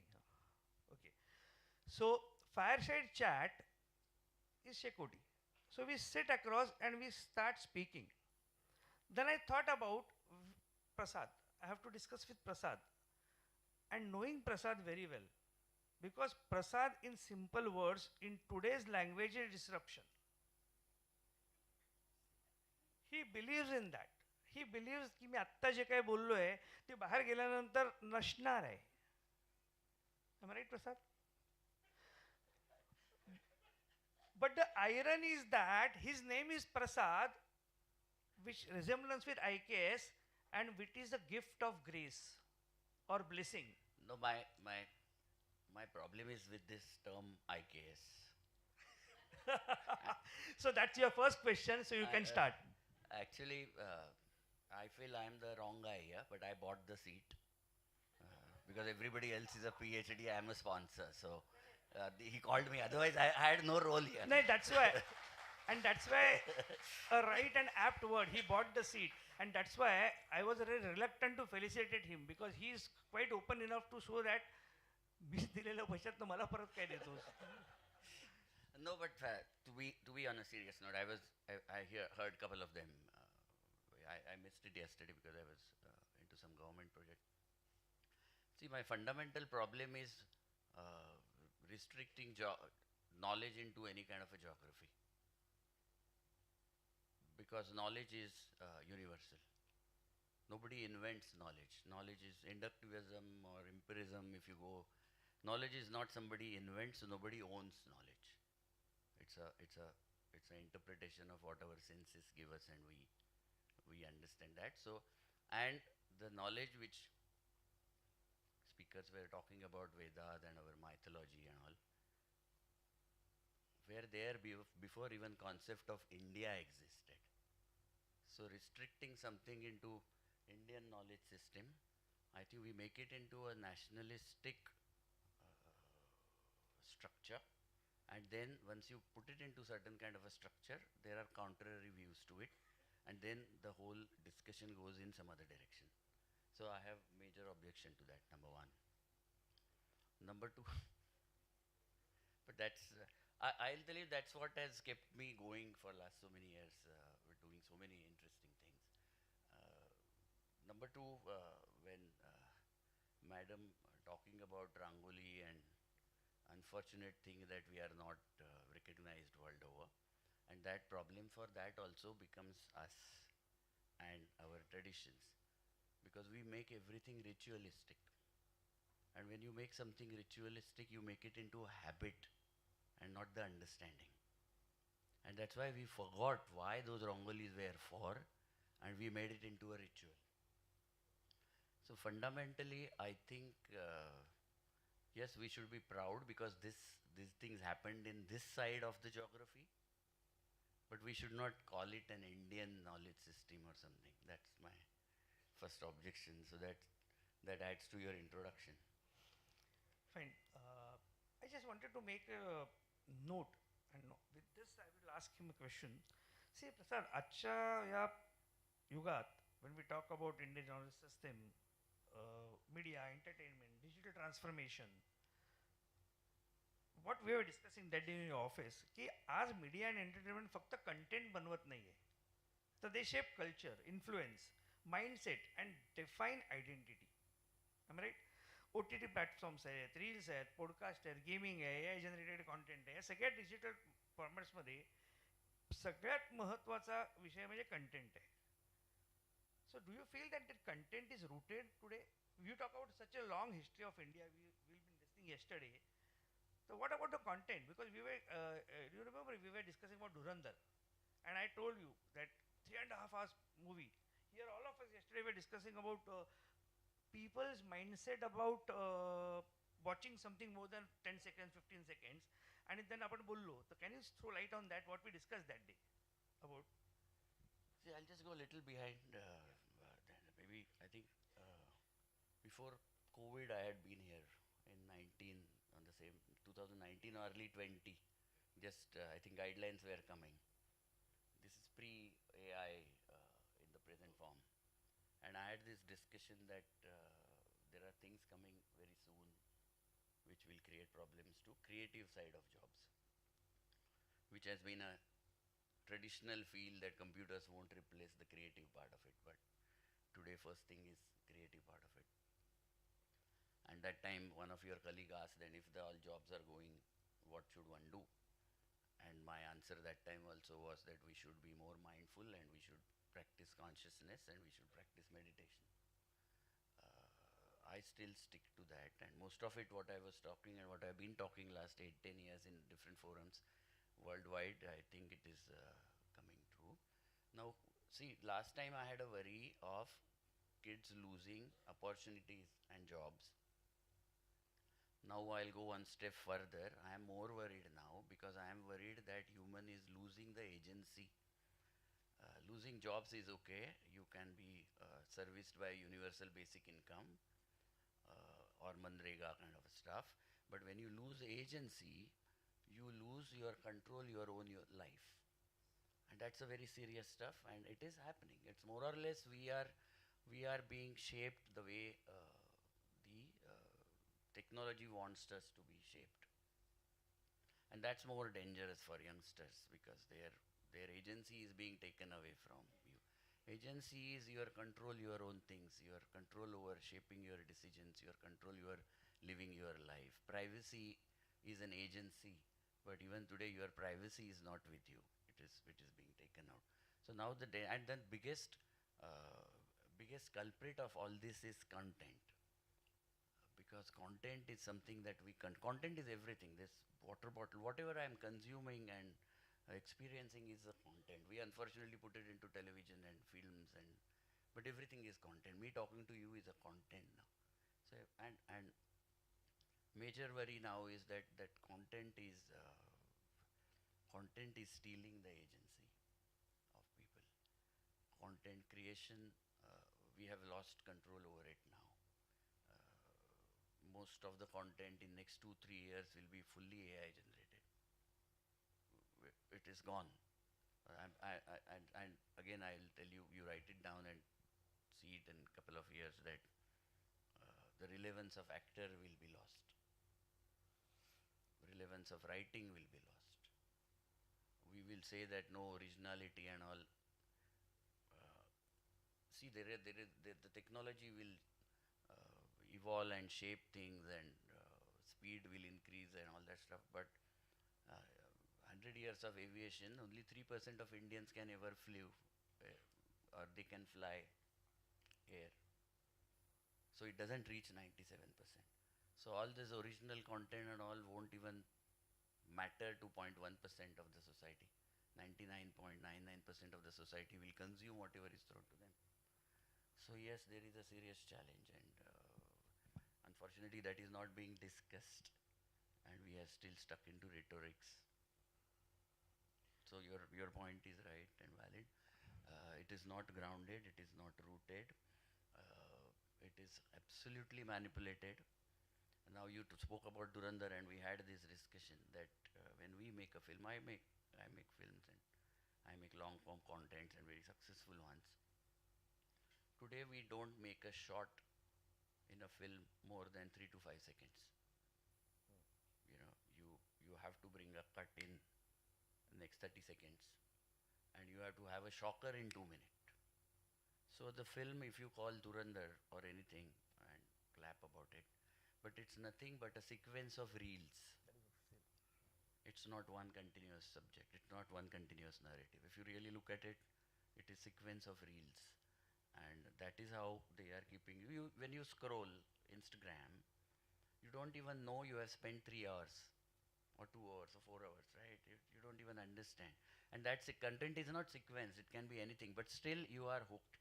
It's the same with this script and screenplays now. Now in screenplays, we cut it in 30 seconds. We cannot have a long dialogues happening. No. Fine. That was why I wanted to bring it to your notice. You know what Prasad mentioned right now, that things are going to change. I was just thinking about yesterday, we had Achyut Godbole sir here, and he said, I'm a writer, I'm a technocrat, I work in AI, I've done music. And today morning I was just going through Instagram, and I heard that he gave a speech in Pune, and he's saying, I'm a music director. You got the message? कारण काल त्यांनी इथे AI बसून एक गाणं स्वतःवर तयार केलं आणि आपल्याला ऐकवलं, आणि ते तिकडे जाऊन त्यांनी सांगितलं की मी म्युझिक डायरेक्टर आहे. जोक सपाट, पण हे होणार आहे आता. नाही, ते झालंय. ते होणार नाहीये, ते झालंय. आपण ना फार डिनायलमध्ये राहिलोय आणि आपण मुलांना सांगत नाही आहोत या गोष्टी. नाही, कारण सेकंड प्रश्न तसाच आहे की आज basically when we are talking about Indian knowledge systems, quoted unquoted, म्हणजे केवळ एन्शियंट टेक्स्ट किंवा हिस्ट्री नाही आहे, तर they are living systems. What I wanted to bring out of this is storytelling, aesthetics, emotion, ethics, and community values. How these are preached through the digital platform. But ते तर पहिल्यापासून आहे. You don't believe in IKS as such, but these No, mediums. I don't believe not don't believe in calling it IKS. It's Okay, not fine. a knowledge system. So as a concept, how storytelling, aesthetics, emotion, ethics are going to remain same? See, they are going to remain the same because human mind has a certain way of understanding world, and it understands in an arc. Okay, that is the arc in Mahabharata, Ramayana. Joseph Campbell has immense amount of. If you are going to be a good writer, script writer or something, you should study Joseph Campbell. Nobody else has documented mythology, universal mythology, the way Joseph Campbell has documented it. Now, when you read Joseph Campbell's understanding of mythology, it is actually divided. We can geographically divide the world in terms of how our emotions are. Like if you see Hollywood films, there is one hero and he fights for the world and universe, right? If you see Far Eastern side of films, successful films, you will see the person fighting for his family, a close family. When you come to India, you will always see person fighting for the community. Now that is how the human evolved and got wired. But finally we had wired to stories. And even if it's a small reel, 30-second also, you have an arc. It has a start, it has a middle, it has a climax. And you have to have that. And that is how your brain understands everything. So you cannot deny the fact. Then some bad writers make bad films and they bomb. But when you see a good, successful film, and successful does not mean box office success, successful film where there is an engagement, or successful book where there is an engagement, you will always find an arc. So story will always remain relevant. Morality and ethics are very subjective. So I don't want to comment on that aspect of it. But yes, every society has its own moral values and they change. So they will keep changing. So, we being stuck to that, again making morality a ritualistic stuff, and that is sad, it will never evolve. So, yeah, am I too complicated? I'm trying to pretend knowledgeable because everybody else was a PhD. So I have to bring out all that heavy words I have learned. So that the other kids will say, Amit ek topi wale ko kisko leke aaya tu? But yeah, it's a fact. I'll tell you, Amit, I have so somewhere around 6-7 years back. So I started as a technology company and I still have a large tech business. And somewhere 12 years back, I got into making television serials just for fun, and we did very successful track on Star TV and Z and all those. Then I went into making animation film, and again, the biggest animation ever done is again by fortunately our studio. But some 6-7 years back, I realized that my business is going to die. Now we are a very self-funded company for last 30 years, so I don't have external financial support. I have to run it on my own capabilities. So somewhere 6-7 years back, I realized this film business is going to die. Now when you run a company, you have to have a very long-termism. You think that it is going to last beyond you, right? So I as a founder, I have to think, because after me also some people who have worked with me are going to continue to work with the company. So me going does not mean my company should end. So we realized that this is going to die, and most of the animation and VFX studios are dead. They are dead, out of business, right? Most of the management consulting companies are going to be dead. Okay, they are going to be out of business. So be ready for that. But sir, hasu naka. Me serious hoto. But so we thought that the entertainment and is going to continue because entertainment is need of human being.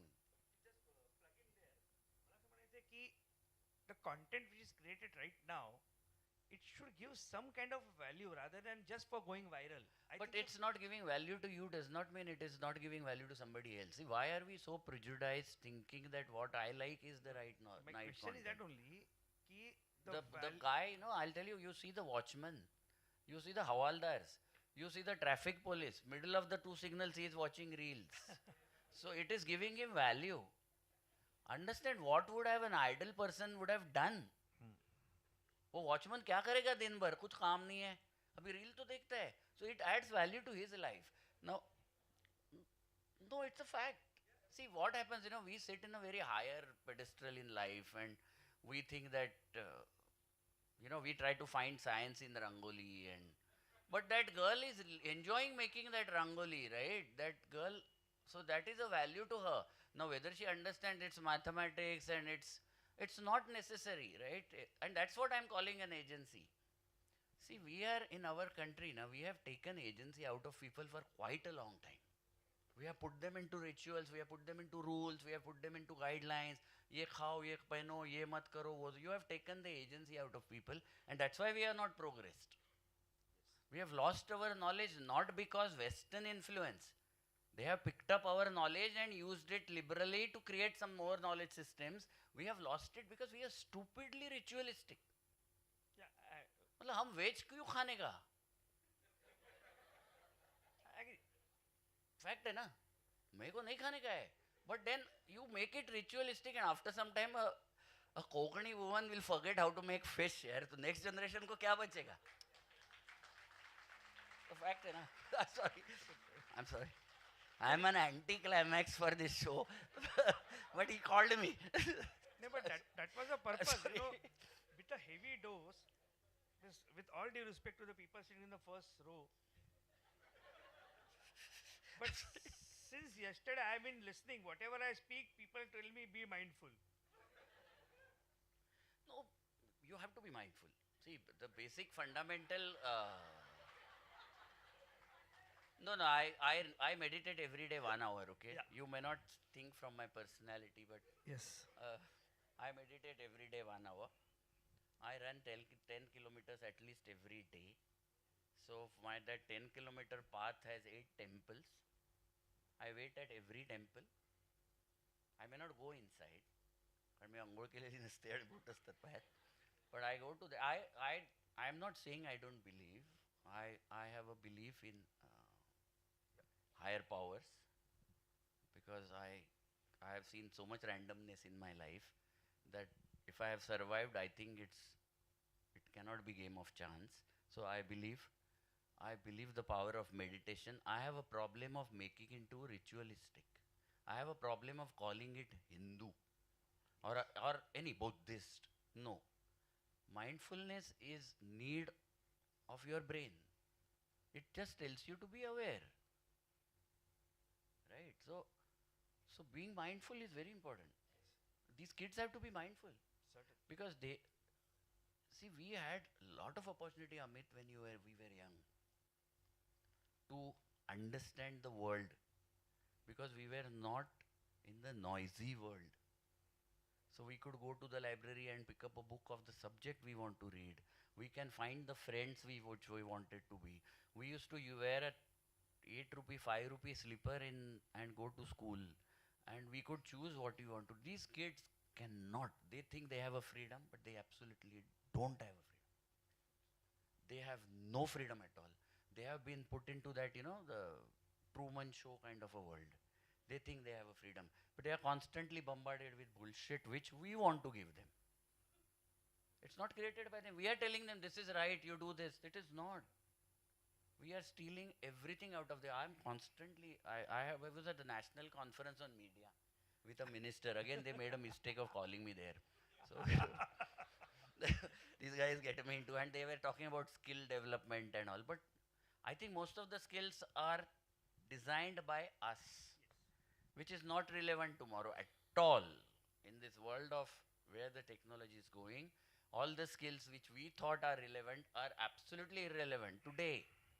Tomorrow to me bolatच nahi hai. Right? So these are some basic things. I think as educational institute, you also have to expose those to people. Like I always say, there's large manpower today, na, is Swiggy delivery and right. They're very happy because they make money. They keep looking at the address. The only thing they know is finding an address and delivering. And if they do it 10 years, they will not find anything else.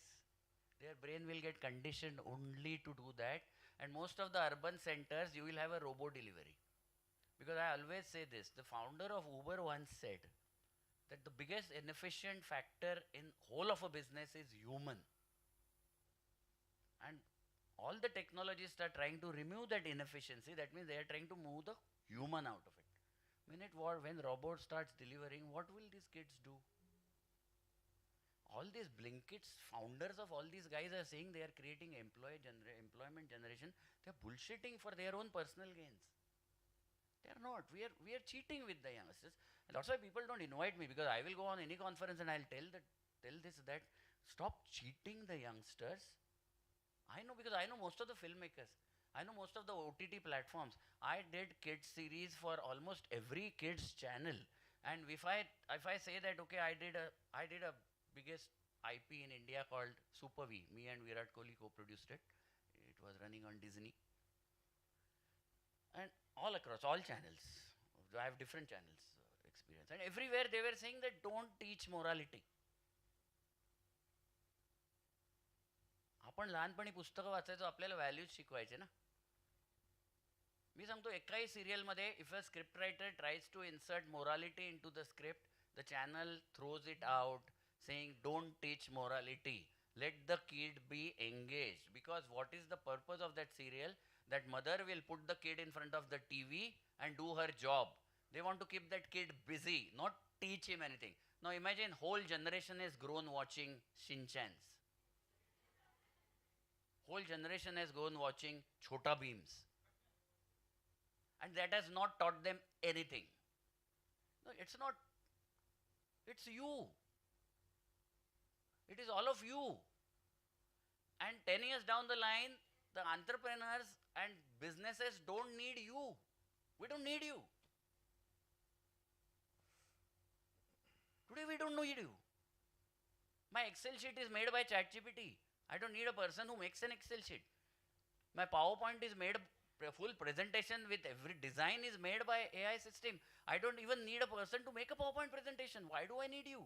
No, all those bullshitters who, like me, are telling you the future, they don't need you. Just wake up. I'm so sad that nobody even telling them that they are not needed next few years. Fine, you're laughing right now, but what Prasad sir says is the same thing year and year ago. And we have seen our numbers about requirements. So my second question for him was very simple. Sir, Sorry, me direction दुसऱ्या direction. नाही बरोबर आहे म्हणजे मी आणतो ते बरोबर. Right, what he was trying to speak, the same question related to that, what we choose to communicate in your media, your content मध्ये, why we communicate, and the values we carry forward while doing so, do they have some impact Yes. on our what we had been Yeah. तर I know तू दादर होतास मी दादर आहे तसं म्हणतो example. See, there is some value system which has brought by our schools when we were. I'll tell you, yesterday I was with a politician friend of mine, and his kid, because his kid wants to create some small 10-year-old kid from a very reputed school, and he wanted to do some graphic novel or something. So my artists are helping him to sketch. So father and the kid, 10-year-old kid, came to 8-year-old or something, came to me. So while talking, I asked that kid, he was sitting with my artist, his father was also next to him, again a politician. And I asked that kid, what is happening in the school and all. So he said, now there are elections. 10-year-old guy, there are elections. So I said, what is your agenda? No, I'm going to bribe them. 10-year-old kid, I'm not joking. That's the value system today. Okay. You can buy a chair in a conference of PhDs. That's the value system. So yes, we had terrific stuff, but unfortunately most of it dropped it in the way. Okay, some of us like us stayed with that value system our school gave us, our parents gave us, our teachers gave us, and we still continue to it. We are very few, and we are considered outdated because we stuck to that value system still. But yes, that is very important. Now I don't know, because kids have started resisting whatever elder generations tells how that value system is going to come to them, because it used to come from parents and teachers and elders to us. Now they don't. Now they have been sold the idea of non-hierarchical structures. So 18, 23-year-old trainee in the organization calls us 60-year-old CEO of the company by the first name, because it has come from the American system. See, one thing about American system, I'll tell you. American systems, capitalist systems for last so many years, are on a destruction of family structure. Because family structures hold people. So they want to destroy the family structure. So they first make it kids staying with the parents after certain year is irrelevant. So kids started moving out. So their attachment with their parents went out. They moved them away from churches and gods, so that again, that the capitalist system wants an individual product. Now they have also entered the sexual determination of an individual, and they are saying there is no binary, right? It's fluid. Now all these concepts are extremely dangerous. They have been being adapted in our schools as called them as progressive. But fundamental understanding is it is destroying the family structure, so that every individual won't have any moral roots, the value system roots, and then the capitalist structures can manipulate that individual to sell a particular product. So yes, that value system question remains. That is very important. It is very, very important that we are stuck to the roots. Yeah, yeah. You said that the value system is there, but I have a question that in this wave, what we mentioned about the channels seeking something different, digital media storytelling cultural influence हे सगळं कसं बदलणार आहे आता, म्हणजे काय होणार आहे काय पुढे, म्हणजे कालपर्यंत आपण ऐकत होतो व्हॅल्यू सिस्टम्स कल्चर, आणि suddenly we are discussing something different. So where it is going to go? See, pessimist view is this, it's going to be a very serious, the dystopian, how Hollywood movies show the dystopian future. There is a very brilliant movie called Platform. I don't know how many of you have seen it. Old movie, I think 60s or something. Or George Orwell, whatever he writes about. Platform shows that, so there is a tall building. The lowest rung are the poorest people, highest rung are the decision maker, and food is given at the top. And then it comes down, and how it comes down, and how lower end people fight for that. Is the same hierarchical structure coming in. So it is going to be those who understand where it is going, and those who remain conscious. And again, that's why mindfulness. That's why 6 years back also I told the same thing, and I'll today also tell the same thing, that what meditation tells, not as a ritualism. When meditation tells you to concentrate on your breathing, because breathing, it has nothing to do with God. The breathing is the only thing stable in your life till you are alive. So you understand that you have a brain. Rest of the times you don't even know you have a brain. Mindfulness gives you understanding when you are concentrating on breathing that you have a brain, and practice of that gives you an understanding that I am thinking, and then I am influenced, and then I am angry, and then I am sad, and you lot of times you get to know before you get angry that you are getting angry, and you can control, right? So that's why mindfulness. So, and that remains very relevant, and that has to be right from the school age. Now I speak to a lot of school principals to bring that into school, because I know what is the profit pressure on the companies today. And with that profit pressure, because these are all investor-led companies, there are very few founders like us who are our own companies, and we don't have to answer anybody else. So we have a choice of deciding where we mold our company to. But most of the organization are shareholder driven, and shareholders only interest is profits, and then profits, you can't have a constant growth, right? There is a, you can't have an inorganicness into a structure. And when you come to inorganic growth, finally it is going to steal out of your pocket. And then it is going to manipulate you. And it's going to more and more manipulate you. And it is danger. There is no other way. That is where again our ancient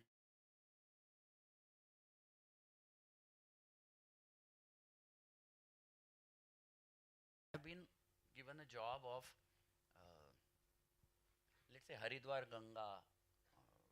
So they want to make Ganga bank. So I also do museums. So I have a Valmiki museum in Amritsar where Valmiki supposedly Sita ji came into that ashram and Love Kush were born there and Ashwamedh happened. That place is some 40-45 minutes from Amritsar. So I have a Valmiki museum designed there. Or the place called Jyotisar where Kurukshetra war happened. So I have a Kurukshetra museum designed there. And I have a large space in large design and large theme. I also design theme parks. So I have more religious theme parks. So I have religious theme parks in Punjab on Sikh religion. I have a large theme park in a place called Washim in Maharashtra, which is on Banjara community. So a lot of them. So most of my jobs now are uh, creating temple structures like Haridwar. They want to make Aarti and Ganga Snan, that whole thing modernized. So we are designing the Aarti, redesigning the Aarti experience. I am working at Government of Maharashtra at the Tuldapur temple complex, and they want to create whole Ramtek corridor. And so Government of India has a different opinion about India, and they want to create certain cultural stuff. So I as a always habit of going deep into the studies, because I did not study when I was supposed to. Backbencher को लाके first row में बिठाया था इधर. But what I have, so see, one important thing is we for thousands of years now we go to those same temples, right? Thousands of years we are going there. I went to Alandi because that trust called me, you know about it, right? And they wanted to see how that temple, lakhs of people come, but local economy is not evolving. If you see local economies don't evolve around temples, you will see poverty because those economies have not evolved. Jatra, somebody will come buy some 10 rupee, 20 rupee, because poorest of the poor people come there.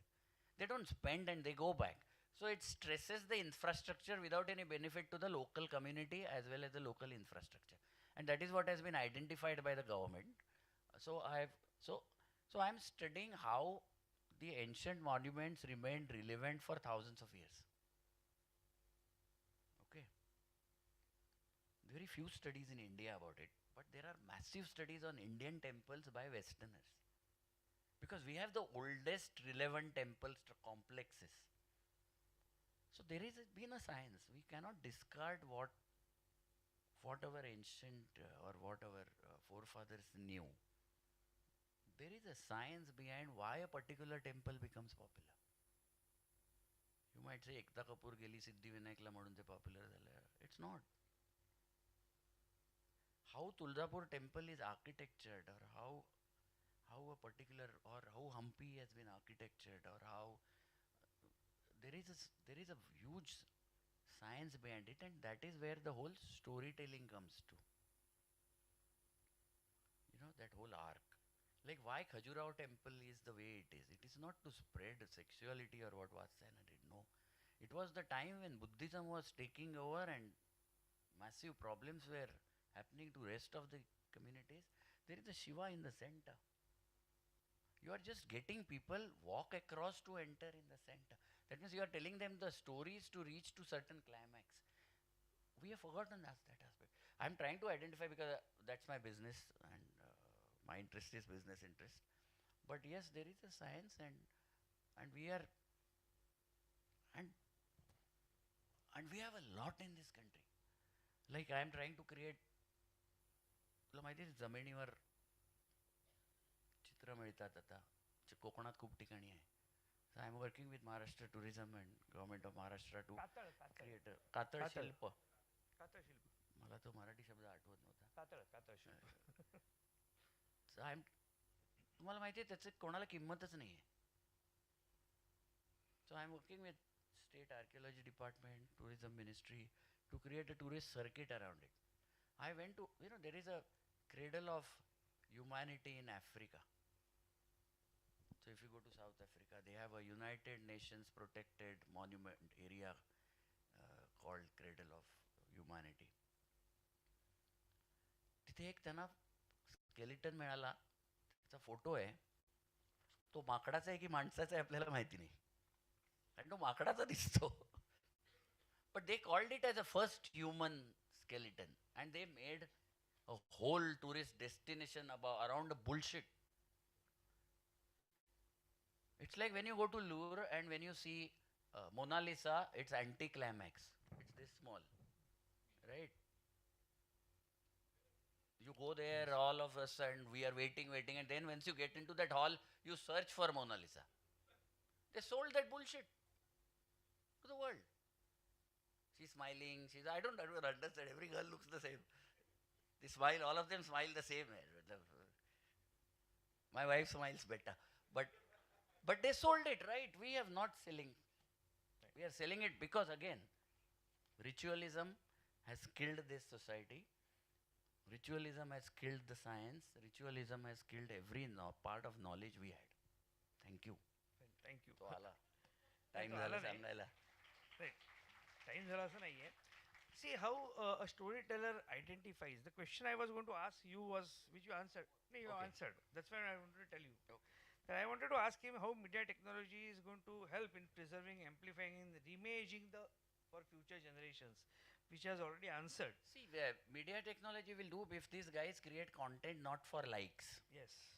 Okay. That was Not for shares. You might have 5 people seeing your content, but that content will genuinely give those 5 people some value. Yes. Instagram has sold you likes. Right? I'm telling you because I have a digital agency also, fairly successful. Some of the top brands I'm handling. They have paid, LinkedIn has paid people to create content. Influencing people, LinkedIn paid, Instagram paid, Facebook paid people to create content. It is not organic. So now everybody wants to create that same content, but it's not organic, right? So you create you write stories, you create content, but don't create them for likes because they are algorithmic. They are not true likes. They're bullshit. You see 2 lakh likes and see how many of them who have liked them don't even have one friend, right? So media and entertainment and content has tremendous responsibility at every level to preserve the truth. And that's what we should try. Fine. See, whenever Prasad speaks, he speaks for a few minutes, but it's a lot of impact. But when Prasad speaks, I am under stress. And the reason is simple, because Prasad brings out the reality. And I am under stress की या मुलांनी खरंच मनावर घेतलं आणि त्या पद्धतीने कामं केली तर आमचं काय होणार. म्हणजे तू फक्त मुलांना सांग, त्याचं उत्तर नको देऊस, कारण अजून स्ट्रेस नको आहे. त्यामुळे प्राध्यापकांनी कसं वागावं ही मुलं खरंच तुझं ऐकून तसं एक्सपेक्ट करायला लागली, त्याचा विचार इकडल्या प्राध्यापकांनी करावा. त्यासाठी वेगळी कॉन्फरन्स घेऊ आपण, आत्ता नको. So to sum up this session, the future of media in India doesn't belong only to technology, it belongs to storytellers who understand culture. Indian knowledge systems remind us that media has always been more than information. It has been about meaning, responsibility, emotion, and impact. As digital transformation accelerates with AI, immersive media, data-driven platforms, and global audiences, the real differentiator will be context, values, and authenticity.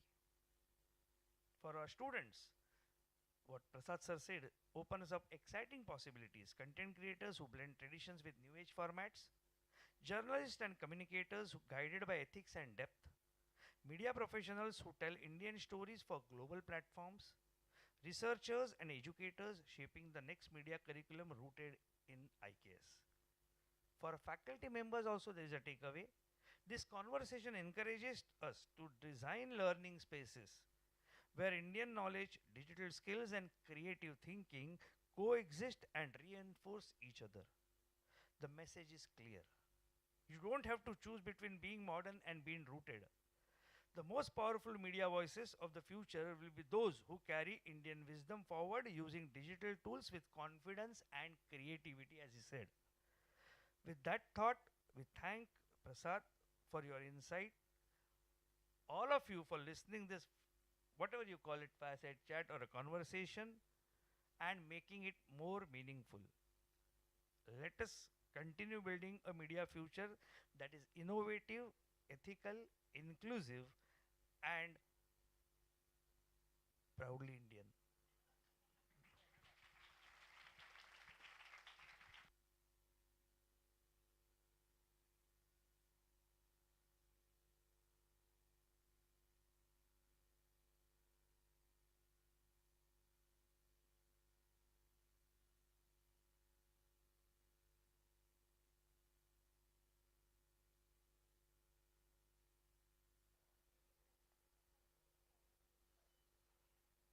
Thank you, Prasad sir.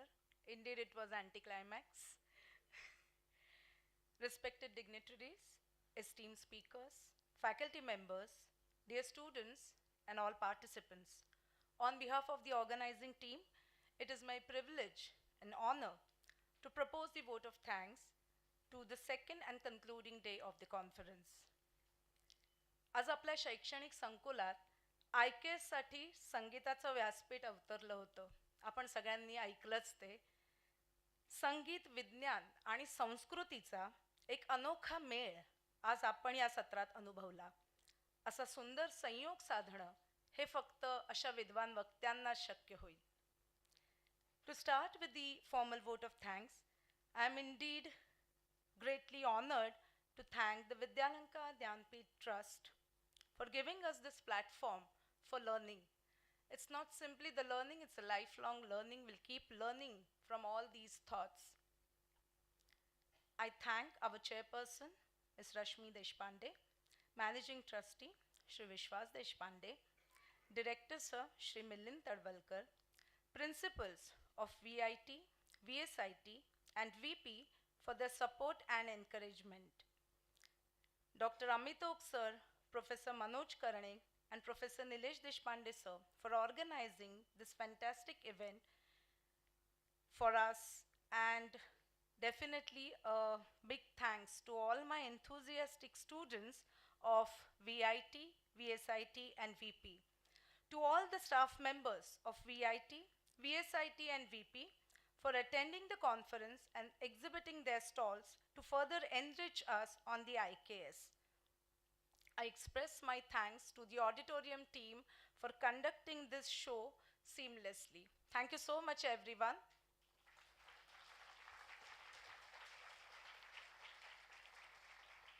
One last announcement. The participants, those who are presenting papers, I request them to please wait outside the auditorium back gate in the Innovation Lounge.